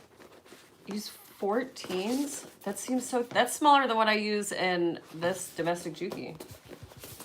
The needles aren't super different, but they are, the worst bit is that they don't have a flat side. Oh yeah, I have noticed that. I bought some needles for it. I have a big case of them. I'd have to look through my stuff to find them. I don't even know what size I got. But I got smaller needles than what is in there right now, and I noticed that there's no flat side. My mom has an industrial sewing machine, and I used once. What I was sewing flew through so fast I had no control. Yeah, that's another thing. I mean, I tend to be a fast sewer, but those industrials are much quicker. It's like 2,500 stitches per minute or something wild. Or maybe that's what this Juki does. All right, so what I like to do is just go around and match up my edges and make sure that my lining is fitting inside my exterior nicely before actually sticking it or taking the cover off the tape. Because I might have to tweak either the exterior or the lining to be bigger or to be smaller to make everything fit. Oh no.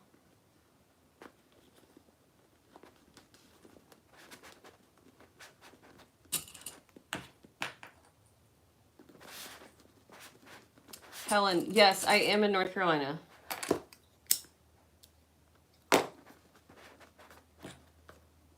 Are you in North Carolina?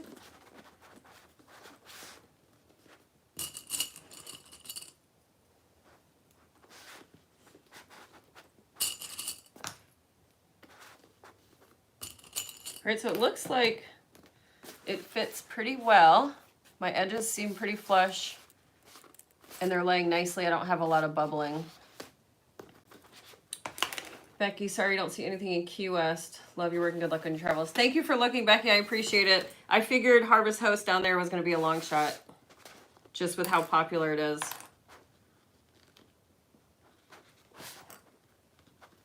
All right, so now I'm going to peel the tape. I just have to find the end. There it is.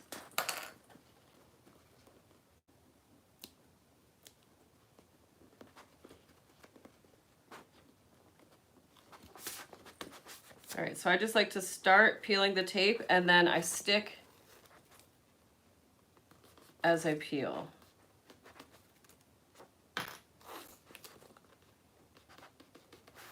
And that way you can keep an eye on this edge here. Make sure that it stays nice and lays nicely together.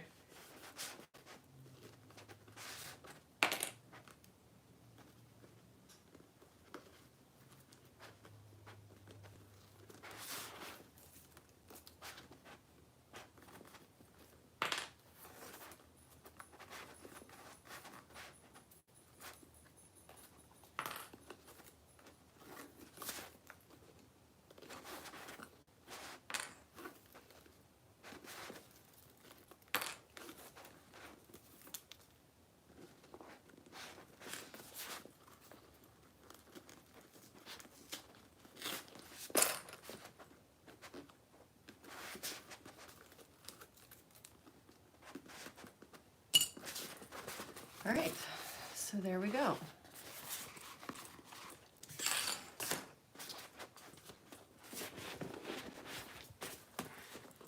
Just gonna zip it up first to make sure that it rests nicely and that it's not sideways.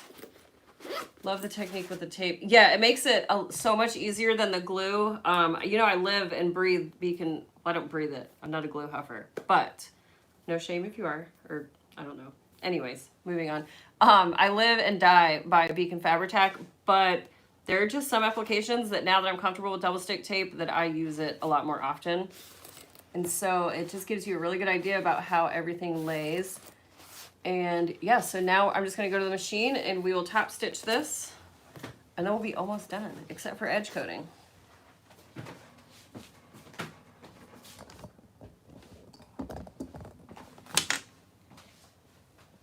I'm gonna try to show you from this angle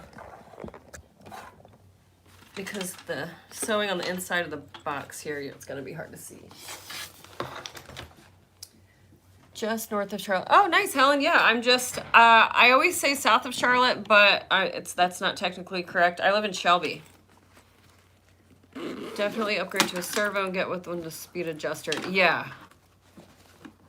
Like the brand reliable. Okay, I'll look into that. Allie, I'm in Jackson. My parents have stayed in the Keela RV in many places around Florida. Oh, that would be amazing, Allie. Yeah, if you could just ask her what her favorite spots are. We're not limited to the South Florida. I want to mosey up the West Coast too on our way back home. So yeah, any suggestions that she has would be really great.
So as you can see, I bend the crap out of the bags when I'm doing that top stitch. I try not to leave it in that fold for too long because it will crease the cork after some time. But if you do it pretty quick, it's not really that obvious. Your cork will get like a textured look to it though after being handled like that. Just FYI. All right, so almost done here. Oops.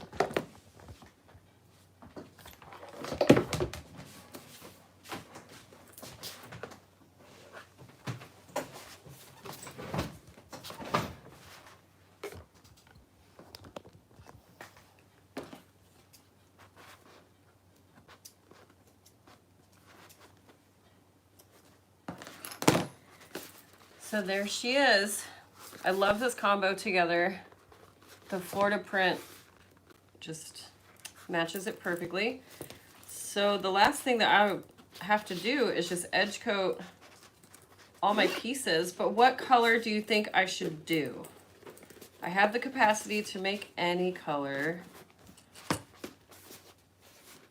what do you think? So I've got this light dusty pink, bronze. Well, I don't have metallics, but then I have the green and then the black. And I always do these edges, my strap connectors, and then the top.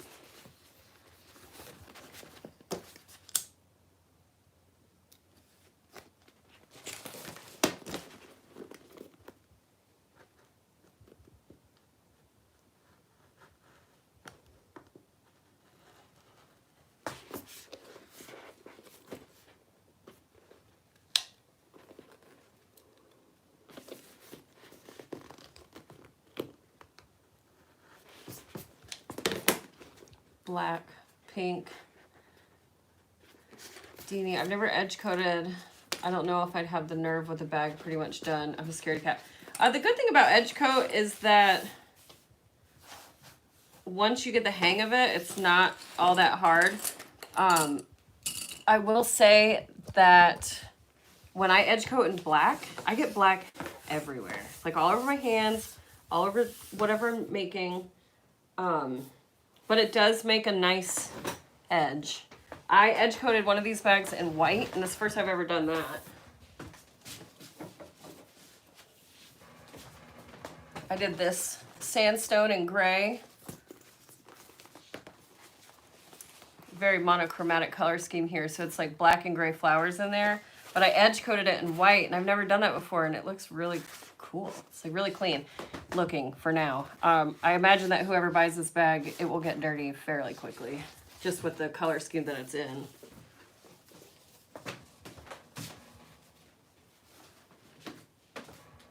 But yeah, Deanie, once you use it, it's not as intimidating, which I guess that's same to be said about everything, right? Once we get used to anything, then it's not scary to use.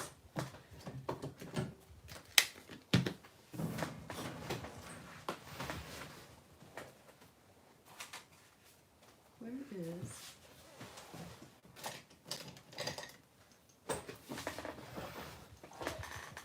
Jill, that bag is going to be gorgeous. I love the quart color. Thank you. Yeah, I'm really stoked on this. It's a nice color, like color scheme. So before I edge coat, I just burn all the little fuzzies down. And then of course, if it's not lining up nicely, you want to trim it, make it as flush as possible, since it is a drop-in.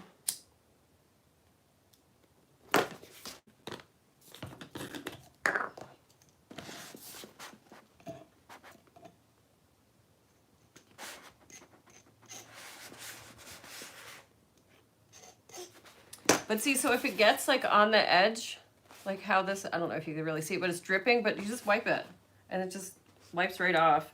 Most colors wipe right off nicely too. And if they don't, I'll let it dry and use nail polish remover to get the rest of it off. Oh, I just realized I top stitched it in white thread.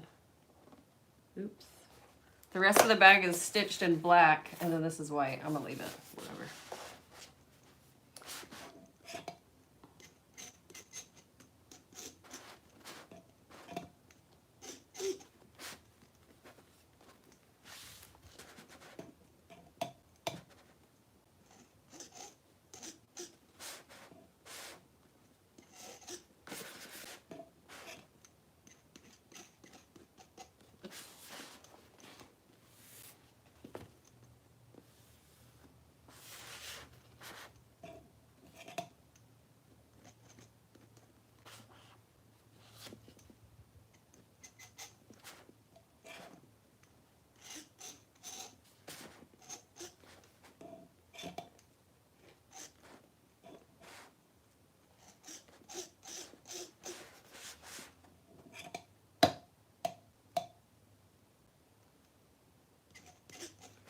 Good thing about this base coat, and I've never tried any other brand base coat, but it dries fairly quickly. So usually by the time I get done doing the first layer of base coat on all the pieces, I can go back and do the second. And then depending on how it lays and how rough the edge is, I will do a third layer of base coat, and then I'll do the color. And a lot of times, depending on the color, I have to do 2 coats of color. So most of the things that I make that have edge coat on them have 4 to 5 layers. This one, it looks like it was probably only 2 layers of base coat because it's not really super built up on the edge, but this blue gave a nice solid coverage. But I have another one that I did neon green, and that one I had to do a few times because the neon, some of the paints too, they'll suck towards the center of the line of the paint line. And so in order to get it all the way to the edge, I'll have to do multiple coats.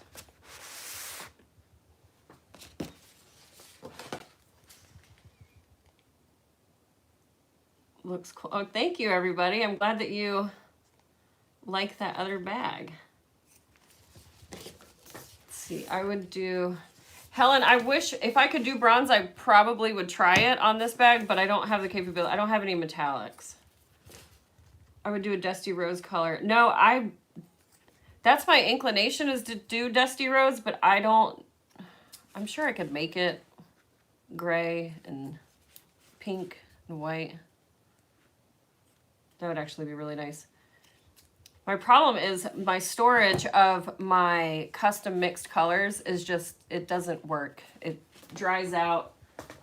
I got these little things from Walmart forever ago, and you can see they just dry out, which I guess is like normal, but it's annoying and it's a waste of paint.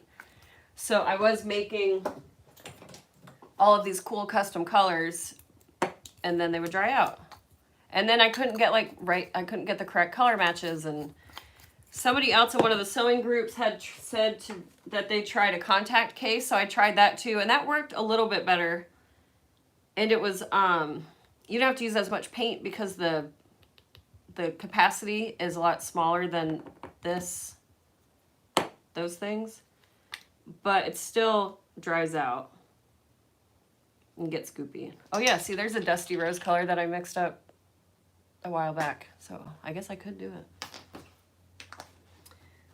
Looks cool with white. Yeah, Lori, it does. I love the white. I was even thinking white on this might make it kind of pop.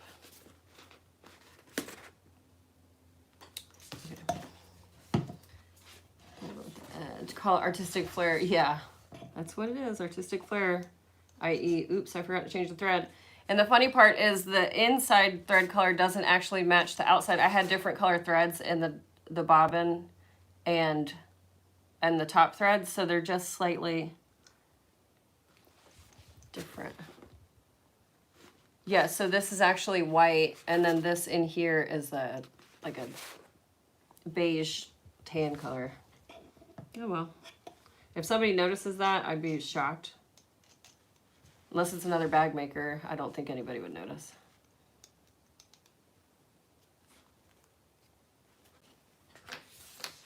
Sand in between layers. Yeah, Marianne, I generally do sand in between layers unless I'm feeling lazy, and then I don't, and then I'll just sand at the end. But, well, before I put my color on. But it does, it makes for a nicer edge if you sand in between each layer. Call it designer and charge extra. Hey, not a bad idea. Ouch. Yeah, and I haven't really figured out the metallics. So many layers and the colors aren't coming out. Oh, so you have the metallics, Allie. I was wondering how they actually looked. I didn't know if they would actually match like the zipper coils or how the metallic edge paints would really work out. Because the iridescent is really cool. But to be honest, after I did that first iridescent video, I've tried it 2 more times and I can't get it to be as iridescent anymore. And it will be a little bit. I'll show you this wallet. I put it on a tall wallet recently and I didn't mess it up. Like in my edge coat video, I actually messed it up. And ended up having to paint the whole edge black because I messed that one section up. I don't know if you guys remember, but I did. But, I tried, where are they?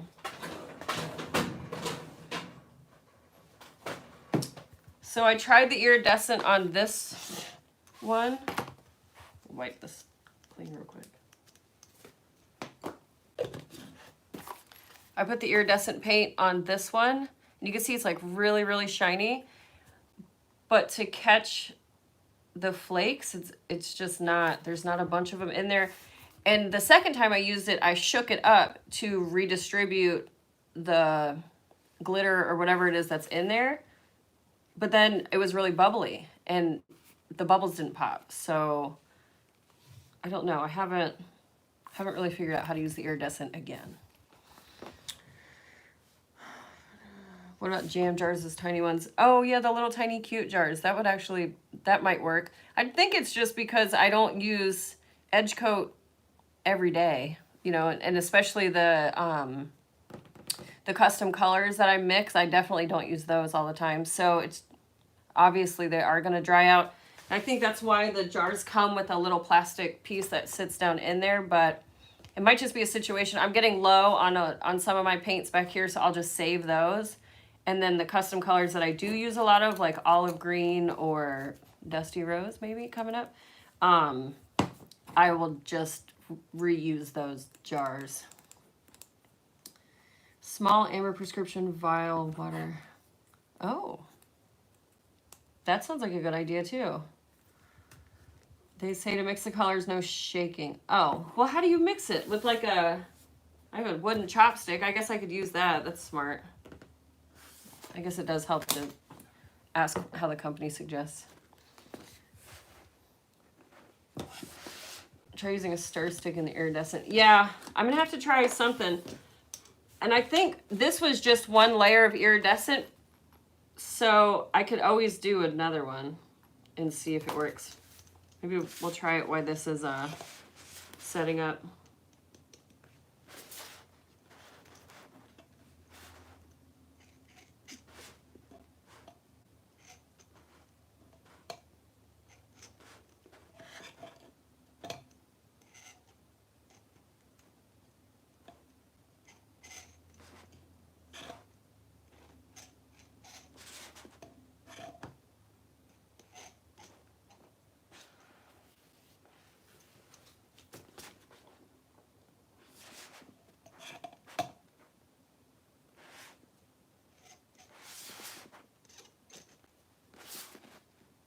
I don't know how big companies do edge paint on every single like wallet and piece that they put out. They must just have edge painters, full-time edge painters. Thank you, Helen. Have a good night. I'm using Dense Edge Coat. Base coat.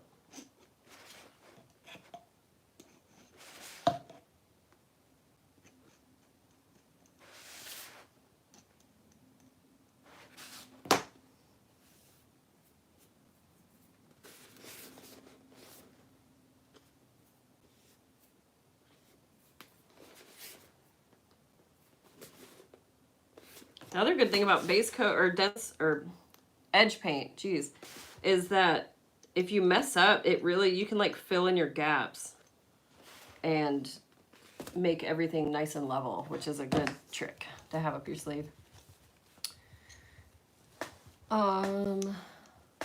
Read up on Buckle Guy that explain the colors. Okay, I will, Allie, thank you. What colors you use to make olive green? I would use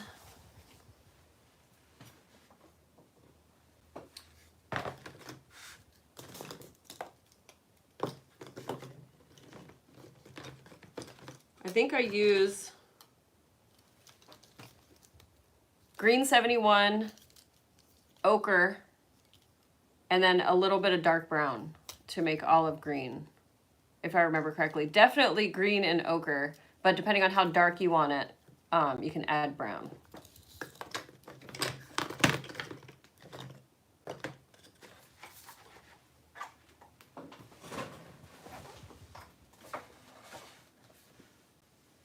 Let's give this iridescent a try.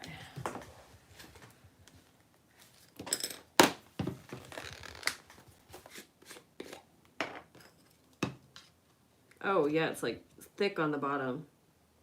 Oh yeah, look. It's like all of the iridescent glitter. I don't know if you could see it, but it's like all clumped on the bottom. That would explain why the last one wasn't very shiny. Oh yeah.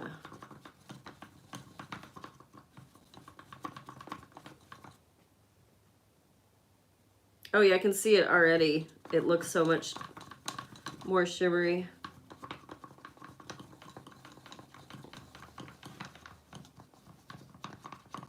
Oh, a really tiny whisk. That's a good idea. Can't wait to see what edge coat is. Do you mean what color I'm going to use, Mandy, or just in general? Oh yeah, this is way better. Thank you. I'm glad I brought it up and showed you guys that, because this already looks so much better. Are your patterns only on your site? Going pattern shopping after this? Yeah, Deanie, they're on my website, so it's www.sonar.co. And then I have quite a few patterns now. Most of them are wallets. I've got this bag. I've got another bag that I just put out pretty recently. 3 bags, 4 bags. So I have 4 bags and like 4 or 5 wallets, and then the key fob wallet has a hack on it, which is a really popular one. Oh yeah, this is like way shimmery now. Do you think manufacturers edge coat each cut before they sew it together? A lot of them, I think they do, because like on a bifold wallet that I make, or here's a trifold because it's closest, but on a trifold, it's like every little piece would be colored. Whenever I've edge coated wallets, I've just done like the main exterior and then like just the thicker edges. But yeah, they, it seems like most of them, like every single piece is done. And I would imagine that they have like rollers with vats of paint in it. And they're not, you know, just doing 1 and 2 and 3 and 4 pieces here and there like we do. But it makes me wonder, because just doing this by hand and seeing how long it takes, I can't imagine. You know, they just must have a full-time edge coater. Hi, Mary Jo. We're just hanging out now, edge coating. This is the mini box tote that I made, and I have 2 layers of base coat on right now that's drying, and then basically we're to the edge coat portion of the bag. And right now, I was just told how to get my iridescent gloss to be iridescent again, so I am adding another layer to this old wallet. Oh yeah, this is already so much better. Gosh. Going live was good for me too tonight. I learned a lot. You know, when this stuff is working, it's so pretty. And it wasn't that it wasn't iridescent, it just wasn't nearly as iridescent as the first time I used it. And then I messed that wallet up. So I haven't had a good iridescent wallet, but this one will be.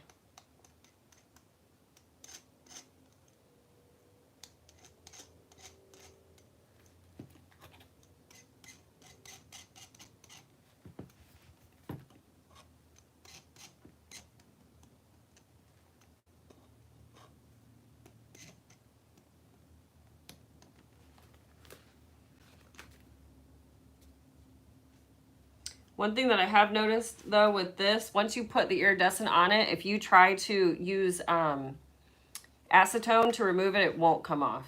Just that gloss, the high gloss, I haven't been successful in getting it off. The reason I say that is because there's like a little bit right there overhanging. I remember trying like scrubbing it and I couldn't get it to come off.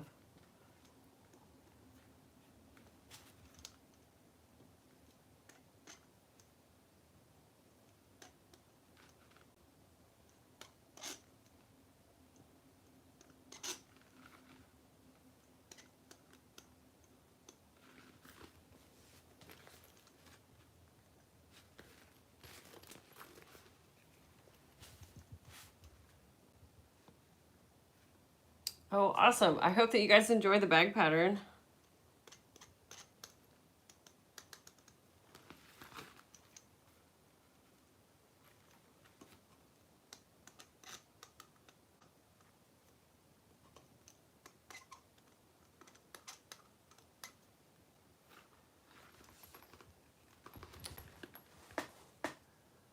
They do. They sell them on Buckle Guy. Oh, yeah, the reservoirs. I considered getting one, but they don't come with the lid. I would put my base coat in it because you know, the base coat you use on everything. But I imagine those giant companies, they're, you know, edge coating away. So those reservoirs, they're also really small. The ones on Buckle Guy are really, really tiny. But I would imagine like Louis Vuitton or whoever, they probably have like, I imagine big vats of edge coat in ways to apply it. Although I don't know, with those big companies too, I mean, you're paying for luxury, so there might be somebody physically painting every piece. If so, I feel for them because it can be so tedious to do this. But it really does add such a nice finished edge.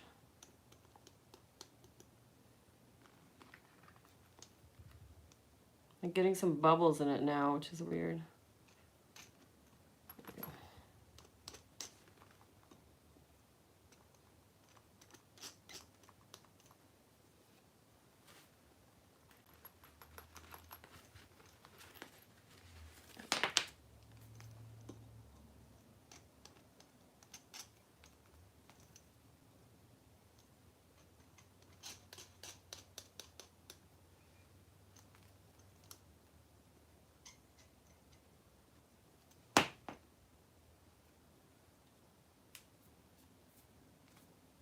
There. Yeah, that's like you can already see it. how much shimmery it is. Thanks, guys. It takes a village, you know? Sweet. So when that dries, that'll be cool. Let's see. Practice on some of the front pocket ID wallets first. Yeah, I've done a couple actual wallets in Edgecoat, and it's just not conducive for time for me. Even doing the tall wallets and even these bags. Like when I was making those bags yesterday, it just adds so much more time to Edgecoat, which I do like the look of it, and I think that it's worth it, especially when I'm charging somebody so much for a bag. But to do every single piece in-house, like me personally, there's no way I could manage that and produce and have 150 to 200 pieces on the table. Site holds carts. Oh, that's hilarious. Yes, my site does hold carts. Yeah, the Triskel, that's one. This is the tall wallet, the one that I just edge coated. If you've never seen this one, this was just like a lot of the same construction techniques as the Triskel, but slimmer and just not really a clutch. It's like more of just a slim wallet style, whereas the Triskel will like hold your phone, and you can, well, depending on your phone. If you're not carrying around a tablet as a phone, it'll fit in there. But yes, welcome back to my website.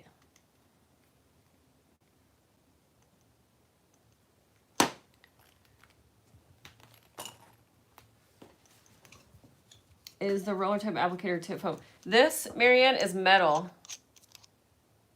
It's really gunky right now from all the edge coating I've been doing, but it has these little tiny channels in the applicator that hold the paint and then lay a nice finish. But yeah, it's just all metal. I got it on, you can get it on Etsy. This is what I've been using. I'm getting better with it. Yeah, it takes some finesse, but once you get good with it, it's not challenging. I mean, you see how dirty my rag is though. I'm constantly spilling and wiping and getting paint everywhere, and it's on my clothes. I got glue all over my shirt today too, so that was awesome. Or basting spray, and so I don't think that's gonna come off, which is a bummer. How much do you charge for a complete bag? Nancy, for this box tote style, I charge $90, which I'm thinking about raising, but only because of the edge coat. Because the edge coat on the mini box tote is relatively new, but like in the scheme of my bag making, it's a new addition. But yeah, I wouldn't probably go much more than 100 on these. I do have my taste deals that I charge 120 for, and then 140 for the wides. Where's my? Yeah, my bags, they all range. I try to have a lower end bag all the way up to a big kahuna. It's still a little wet.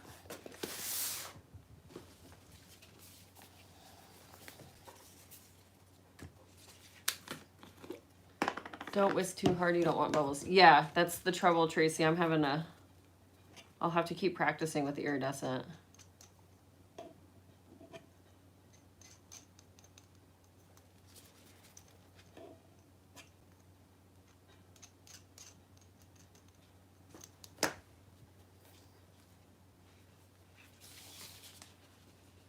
I'm in Canada and cork is what. Yeah, Nancy, I mean, in the US, it's expensive too. I even have a wholesale account, and I still, it's not cheap. Cork is not cheap. I don't even know how much I pay per sheet. Close to, on some of them, the printed corks, I think it's like $77 for a yard. And that's with a wholesale account. So you have to find your market for sure. Let's see. Have to go alarm rings early. Enjoyed watching the commentaries. Helpful. See you on the next one. Suze, really nice to have you. Thank you for being here. I hope that you sleep well. It won't be long until I'm signing off as well, just because I've run out of things to do. So if anybody has any questions, let me know. So it won't be long before I turn this off.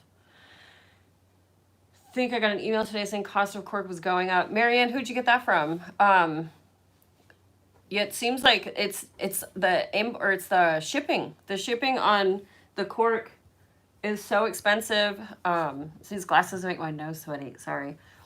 the shipping on the cork is so expensive, and so if they get it by ship, it takes forever, and then if they get it by air, it's just through the roof. I know Lauren Mormino just went through that with her launching her sewing box, which if you guys haven't seen that, go check those out. She's going to be launching them soon. But yeah, she got these really cool clips, like these kind of clips, but they're like glittery and cute. And I saw on her Instagram stories that she got 2 of the boxes shipped by air, and then the rest she just had shipped by ship because it's just so expensive now. So yeah, the cost of things are going up.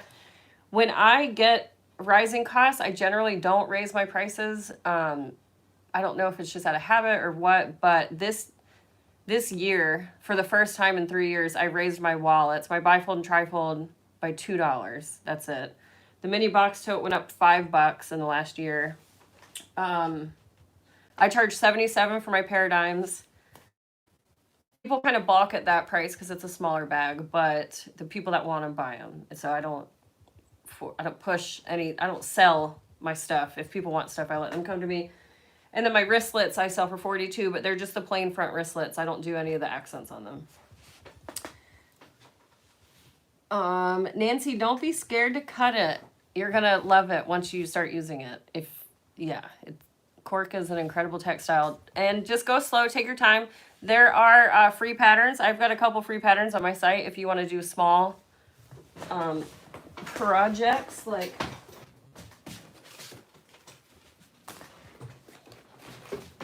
just like this business card wallet I have for free on my website. It's just a free download. You have to use the code. I can't remember the code.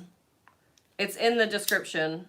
But it comes with SVG files too if you don't want to actually cut it. If you want to use your cutting machine. And then, oh, the zip pouch. Oh, that's not my zip pouches.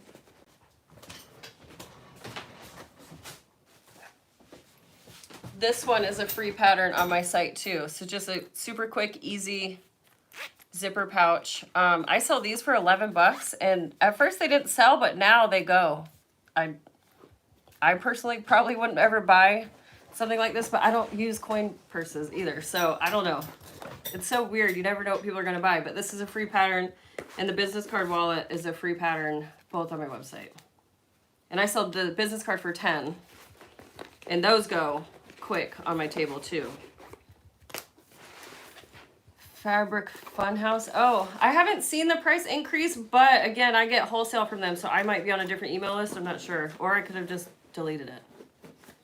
I tend to do that. Oh, the strap connectors I already edge coated, Lisa. So before I started, when I was making the other bags last night, I edge coated these. I just haven't done the color on them yet. This one could use, it like kind of separated just a little bit. This one could use a extra layer. Because I didn't actually sew these together. I just glued them and edge coated them. Usually I sew around the edges, but yeah, that one looks good. Another fun pattern that I have is the Koozie. It's all cork. This one can be a pricey project just because it's all cork throughout, but the reason it's like that is because cork is really good at keeping temperature, and then it's also thermal lined. I use thermal batting in it, but this is another really easy, quick project to if you're learning and don't want to like jump into a bag. But just go slow. Or the retreat bag from Emmeline. That's what these are. But again, it uses a lot of cork, but this would be a perfect Christmas present for somebody. And this is a free pattern from Emmeline, so this might be a good one to start. I have videos on how I did the split bag and the full bag. So Sweetness said her cork is going up. I haven't used her cork in a really long time. Actually, I don't think I've ever used her cork. I've seen her cork in person at a trade show, but I have never used it. Good night, Tracy. Thank you so much. Have a good night. So Sweetness out of Australia. No, she is here. I think she's in the Northeast, judging by her accent. Chicago, somewhere up there. Oh, Nancy, good. Yeah, try those out. So Sweetness, yeah, US. All right, everybody. My price tag is stuck. Unless you have any other questions, I guess I'm going to sign off. If you're not a part of my Facebook group, be sure to join. I'll post a video or a picture after I get this one all edge coated, once I decide what color. And yes, but I do appreciate all of you being here, especially those of you that helped me figure out the iridescent edge paint. That's a game changer. This one already looks so much better. Oh, damn. I just messed it up. I have to fix that. Oh, I'm about to mess it up again. Okay, I better go because I'm putting too much stuff on my table and just messing everything up. Everybody have a wonderful evening. Yeah, I hope that you like this video. Give me a thumbs up if you do. And yeah, join the sewing group if you're not there. Follow me on Instagram. I'm on TikTok, but I never post anything, but you can follow me if you want to. And until next time, be sure to leave me a comment after the live goes out. Let me know what you want to watch next or what you want to live sew next. I don't ever come on and do these because I feel like I already have videos for them, so why would I do lives? But I know that people, they are fun to watch. So let me know what you want to see, and I will do that. Thanks for the vid chat. Yes, you too. Thank you so much, everybody. Thank you, Nancy. I'm trying to become an ambassador, and maybe once, hopefully, if they'll accept me, and then I'll get a code and share it with everybody. All right, everybody, have a good evening.